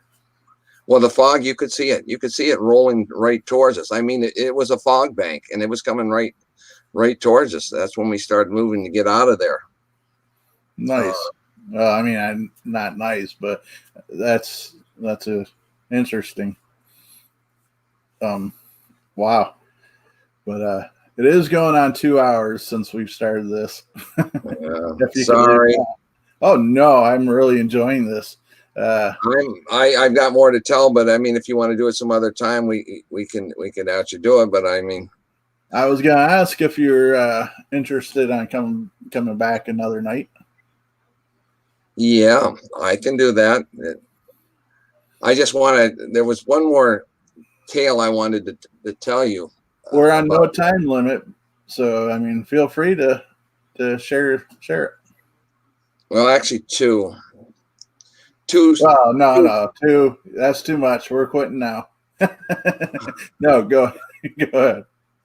The one was my cousin and I were camped up there in that Rimrock area, and the strangest thing is the area is just plain strange. And it was getting near morning, and we heard, how a buck will square away and make that and right screaming shit. So we're inside the tent. We just gotten up. The sun hadn't come up yet, and we just gotten up, and both of us had to run out and take a whiz. Got back in the tent. Everything was fine, working. And then we hear this, the buck squaring away, or the doe squaring away, whatever it was. And we hear this snap sound, and we didn't hear no more noise. So we're laying in there, and we just closed the flaps because it was drizzling, raining lightly there. But it was still light enough that you could see shadows, around a tree or something like that, dusk. Yeah. And we hear something walking towards the tent. So first thing is he comes up, well, let's open the flaps back up. Let's take a look at this. Let's see what the hell's going on there. We heard the deers, and no more deer noise. And we couldn't open the flaps, the zip flaps. We couldn't open them. They were shut, but we couldn't unzip them. Said, okay, well, let's go out the door. We just come in the door, Right. And the zippers were stuck. We couldn't open with the window zippers and the main zippers that are on the doorway. They wouldn't budge. There was the bottom zipper and the one that come down, the 2 bottoms and the side, the one that comes down. And not one of them damn zippers would unzip. And we're laying there. He all of a sudden he pulls out, he says, "Get ready." He gives me this semi-automatic. He says, "If it comes for us, just lay on it and don't stop." He was going to actually cut a hole in this tent. Wow. So we could get it, because we couldn't do anything. And we watched and we laid there and we seen this shadow walk by that it was right next to the tent. Wow. When it walked by, you seen the figure and you seen that you actually could see the deer slung over the damn guy's shoulders. And as soon as we couldn't hear that no more, that sound no more of it walking, every zipper worked just fine. Man. So you think they did it for your protection? I don't know. I don't know why just getting back in there and coming back out, just going to the and having that done. It's like, how the hell could it control whatever it was? How did it control us not being able to open those, unzip the zippers? But that was one. And the other one, it involved my wife. And to this day, she will not go camping on 160D at this one place. Anywhere else on 160D, she's fine. But there's a place I don't know if you've ever been on 160D. No, I don't think I have. That goes to the upper reservoir. Yeah, it goes Jake's Rock, the upper reservoir. So we're camped at this spot, and several times we've heard noises and stuff, and oh well. And this one particular night, it was about 12:30 at night. We just bedded down. We were my cousin and his girlfriend and me and my wife there, and we laid outside the tent. We had a Ford Bronco, one of the big old ones, the big ones that you step ladder thing to jump into the damn thing. The things that'll beat to heck and still go. Yeah, and so we're laying on the ground. So what we did was we got this big stone and put behind the wheels, one on each side, these stones, so that locked it. Yeah, and put the emergency brake on in the whole 9 yards. And we're laying there. All of a sudden we hear this big crash sound. And here comes the four-wheeler, rocks and all. It went over it come over the top of our head to where we were now looking at the pumpkin of that vehicle. And the only thing that we had done was we dropped the back flap. So we were probably even with the bumper, but probably a good foot that thing slid over the top of our heads. We both jumped out. We both had these 6-volt flashlights, searched all around, no dents in that vehicle, nothing, no fallen trees. And she said, "We're not going to stay." That was it. We headed for the thing. I said, anything can push that damn thing over the top of our head. It can definitely push you. But she won't go there again, huh? No, but have you been back there? Yeah, I have. You can actually go around there and walk in there, and it's kind of a strange feeling in the area. But just recently, you'll look when you get time. Just look through the pictures. When you get to the place where you see a backpack and a tent and picture of probably a 5-pound bag of ground beef or something in there. Okay. This area, and it used to be Site 15 along that road. They changed the site after we turned it in, but someone abandoned a nice tent, nice cots, everything abandoned and left it there. It was sitting there for a good week and a half that I know, and then nothing touched the meat.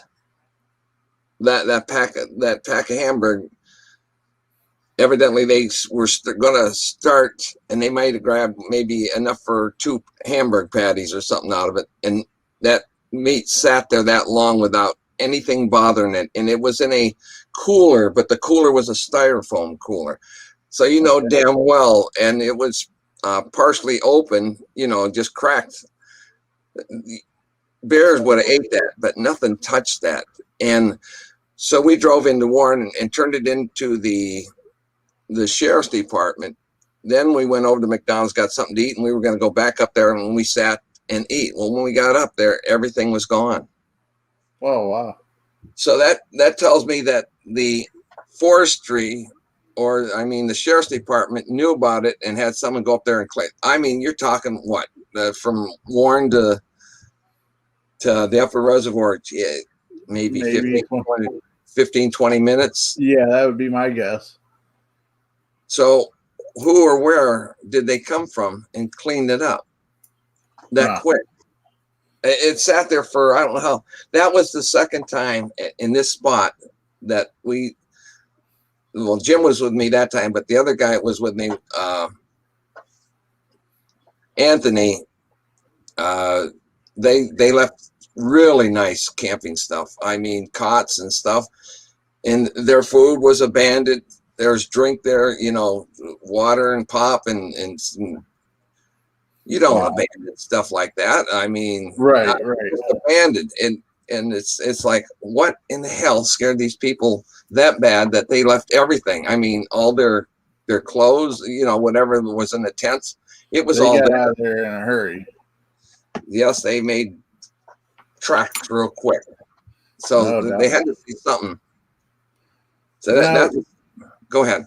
Now you are in and out of the woods around here quite a bit, by the sounds of it. Have you ever heard of a phenomenon of people finding staircases in the woods with no structure around it? Have you found any yourself? We found, but that could have been from a thing, maybe a house or something. But I mean, it didn't disappear, but there was a set of stairs sitting. And there's nothing around it to indicate there was a building around it. No, and it's like, well, what the hell's this? See that? Where's the rest of it? Right. Well, it's a phenomenon known throughout the world. Well, I believe in the States and England, where people are coming across through the woods where it would make no sense for stairs that seem to be in decent or almost perfect condition with no structure around it and just there. And the thing is you're not, people say don't climb those stairs because they're portals to other areas. I didn't climb it though. I mean, I just seen them. I just thought it was kind of odd. The Rangers too. They have buildings inside in the woods there. Mm-hmm. That and they say camera. They say that they're luck. That there's cameras watching this. I've never seen the cameras, but I mean, I fully believe that they have cameras somewhere. Oh yeah, I wouldn't be surprised. Now, if you ever, could you get back to that place again? Or you kind of lost track of where that was? It was up. I'm trying to think of where it is. Well, the reason why I ask is maybe one of these day trips or something, you go back and see if you can stumble across them again, see if they're still there or if they crumbled or something. No, one thing we did find, it was up there, up in Kinzua, that I felt that might have been out of place, but then someone said that, well, we run across 2 concrete coffins. That's what they look like, concrete coffins. And I started inquiring, and they said that it's possible that when they drill wells, that's what they put their dynamite in these, because these were locked up. You couldn't lift them up to see what was inside of them. So yeah, well, I guess that kind of makes sense. They want something sturdy and such, but I'm sure it's quite the sight. But that reminds me of somebody that I know on Facebook that was doing a little hike and actually found a wooden casket up against a tree in the middle of nowhere. Fully intact, looked brand new, and he didn't dare open it. And I guess I don't blame him. Yeah, I don't. I'm a pretty curious person, but I guess there's just certain things that, our human nature says, nope, I don't think I want to know what's in that.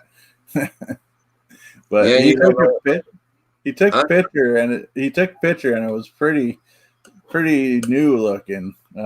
Look to be in good shape, anyways. But so I believe if that's okay with you, we're gonna wrap it up. It's been over 2 hours, so even though it doesn't seem like it, it only seemed about a half hour to me personally. I enjoy these conversations with people, and you have a lot of history from our area that I didn't know about, and I'm happy to hear about. Yeah. So when we get together, maybe we could go check out in some of these places. I have a feeling we will be doing that pretty soon. Make sure you have one of those EMF meters too. Well, I'd probably grab most of our equipment that we have for it. I mean, yeah, I do like to go places where we only just rely on our senses and such and kind of get that feeling. But I also like to have the equipment with us too, just so we can have both sides of the field covered.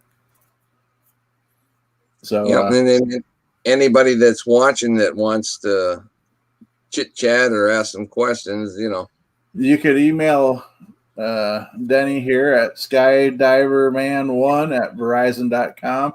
You can see it right below us, or you could also go to his Facebook page, and I recommend that you do that. Strange Kinzua it's a Facebook group. I recommend that you like the group and join, and if you have any kind of pictures or videos, I am sure he'd be very happy that you share it. And you could just leave a message, say, hey, I'm looking to speak with Denny, and he would be able to get a hold of you in a timely manner. Yep, as soon as possible. I would try to get a hold of you. So, and you look like, and you've said a few times now, not only are you willing to talk with people, but you're willing to bring them to these places. Yep, you're willing to take a chance. I'll tell you right now, I can't guarantee you're going to see anything, but I can guarantee that whatever I told you, I'm willing to do a lie detector test or whatever you got, just to prove that I'm not trying to pull the wool over your eyes. And plus, once you're there, you're able to go back on your own and try to see stuff yourself if you have a empty night to do such a thing. Denny, I really appreciate the only thing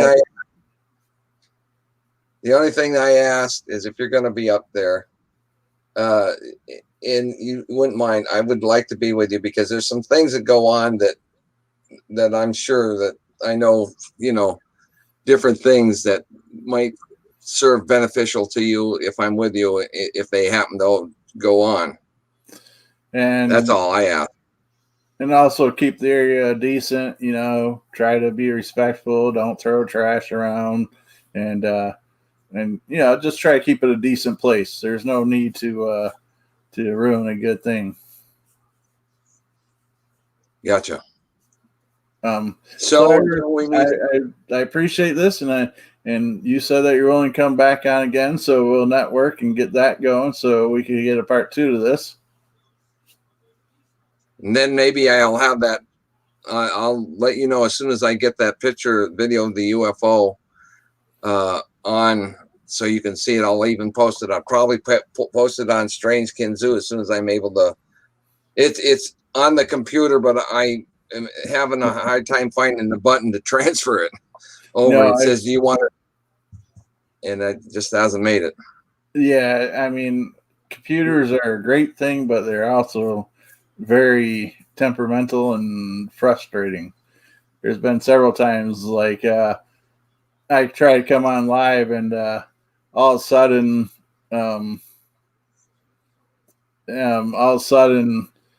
the computer just doesn't work, and 10 minutes later you're still fighting with it to get live. And this is Lee saying this is why we're not allowed at Morrison anymore. We're allowed at Morrison, we're just not allowed to camp there anymore because the forest. You're not allowed to camp. Why can't you camp at Morrison? Oh, just recently, the Rangers and such was saying litter and all that. affecting the streams and such. They don't want people camping there anymore, so made it illegal to camp there. This is about 2 weeks now. Now, when you talk about Morrison, you're going up the back way you go up there and no, you come off Route 6 there by the Dollar General, right. Take the right onto Morrison. You go up the tunnel, and there's a couple camping spots on the left there. Within a couple minutes. Oh, Morrison, you went by Warpin or whatever it was. I believe that's what it is down there. But okay. Yeah, you take a right by the old Sears Dollar General. There's a little tunnel. Underneath the railroad tracks there. Okay, I know where you're at now. So, and yeah, they used to allow camping up till about 2 weeks ago. Yeah, it only takes a few idiots to ruin it. Yeah, and that was a good place. Like now, we were telling people that you go up the hill a little bit to the second camping area, maybe third, and it's very active. It could have been a nice place for people to go and camp and experience some paranormal without it being crazy evil. I don't believe there's evil there, though. I do have a feeling there might be Bigfoot there. So, yeah, I agree. But all right, Denny, I appreciate your night, and I'm trying to speak, and words are not coming out correctly. I appreciate you coming on tonight, and look forward to chatting with you some more and bring you back on. Like I said, wonderful night. You too. And talk to you soon. All right. Catch you on. Goodbye to all that was listening. And those that'll catch it on the replay, because this is on Facebook. Huh? When are you running it, the replay? Because I had some people ask me about the replay. It's as soon as I end, it'll be on Facebook. It's immediate. Twitter, I'm not too sure about. YouTube, it takes a couple hours for it to process, and then it'll be posted. So it's pretty much immediate. I don't do nothing. It just does it on its own. Alrighty. So then I can if you want, I could share the link on the Kinzua page and your personal page. No, go ahead. I don't care. And then you could just direct people to the link. All right. That sounds good. Because I don't know how to do this stuff. Yeah, I've been doing this for a little longer, so things like that I'm getting used to. I'm learning. So I know a lot more than I did about 5 months ago. Let's put it that way. Okay, so I will let you go and until we meet again, and hopefully hear from some of these people that were listening in. So catch you later then. I'm sure you'll see an increase on your group page there. Oh, and the other thing was, did you get a hold of that gentleman? I haven't been able to get a hold of him. The one that you said would be a good speaker? Oh, no. Send me a message. Lee, if you're still on, remind me to speak to Dale. Lee will be my personal secretary tonight. Yeah, it's spaced on me about that, and I need to figure out how to keep reminding myself. And feel free to send me a message every day until you hear from him. All right, and that way it's fresh in my mind. Well, I'm going to be hanging some cameras here shortly. Hopefully, get some more good pictures, and feel free to look through those pictures and build yourself some kind of a list that you might want to ask. And when you see a lot of trees and stuff, why did he take these? See where they're positioned. Like I said, when the cameras are mounted on a tree, they're pretty much, you have to be pretty strong to move the camera over. So if you all the tree ones, just check to see how they progress and move. I'll do that. He's nice enough to remind me. All right. I'll But, say good night. And you guys have a good night in there and take care. Good night. And give me a call when you want to chat some more. I will do that. Talk to you soon. Okay. Thanks once again for having me. Oh, no, my pleasure. Thank you. Bye-bye. Bye. Okay, guys, another Saturday night in the books.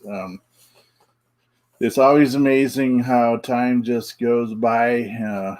You get on these shows and you're hosting and you think to yourself, what the heck am I going to talk about? How are we going to continue on for anything more than 15 minutes? But somehow we're able to find a couple hours worth of a show and bring it to you guys. I really appreciate it. Once again, I ask if you could subscribe to my YouTube channel, Warren Area Sighted Paranormal, and speaking to those that are on Facebook and Twitter right now. I really appreciate it. Sounded like we were able to break the 139 mark that we've been sitting at for about a month now. Thanks a lot to Official Paratime Investigations. That's their YouTube channel. Feel free to check them out and give them a hearty hello from Wasp if you would be so kind. That would be awesome. Next, in 2 weeks, we will be doing the guest will be a husband and wife team from MUFON, Mutual UFO Network. They're local in Erie, Pennsylvania. I believe that's their lead office in of the MUFON chapter is in Erie, Pennsylvania. They cover our area. They're going to talk about local cases that they're able to speak of. I'm sure they have client confidentiality forms and such they have to follow. They'll answer questions that you may have, as well as speak about the group MUFON and what they're about, how to contact them and such. Let's see here. Got a new comment. I'm still showing 139. Maybe there's a glitch. Maybe it'll take some time to have them get a hold of us or have YouTube fix it. I'd have to say that's a YouTube issue. But really appreciate you guys coming and checking the show out. If you're new here, way late, but welcome. I hope you return. If you're a returning viewer, you rock. Thank you for keep coming back every week. So I don't have no catchy tagline. That's something that you could help me with if you're still here.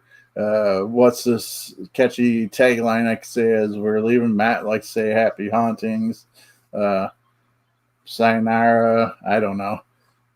That's the way the cookie crumbles. Who knows? But with that, I appreciate it. You have a great Saturday night, and I'll see you next time.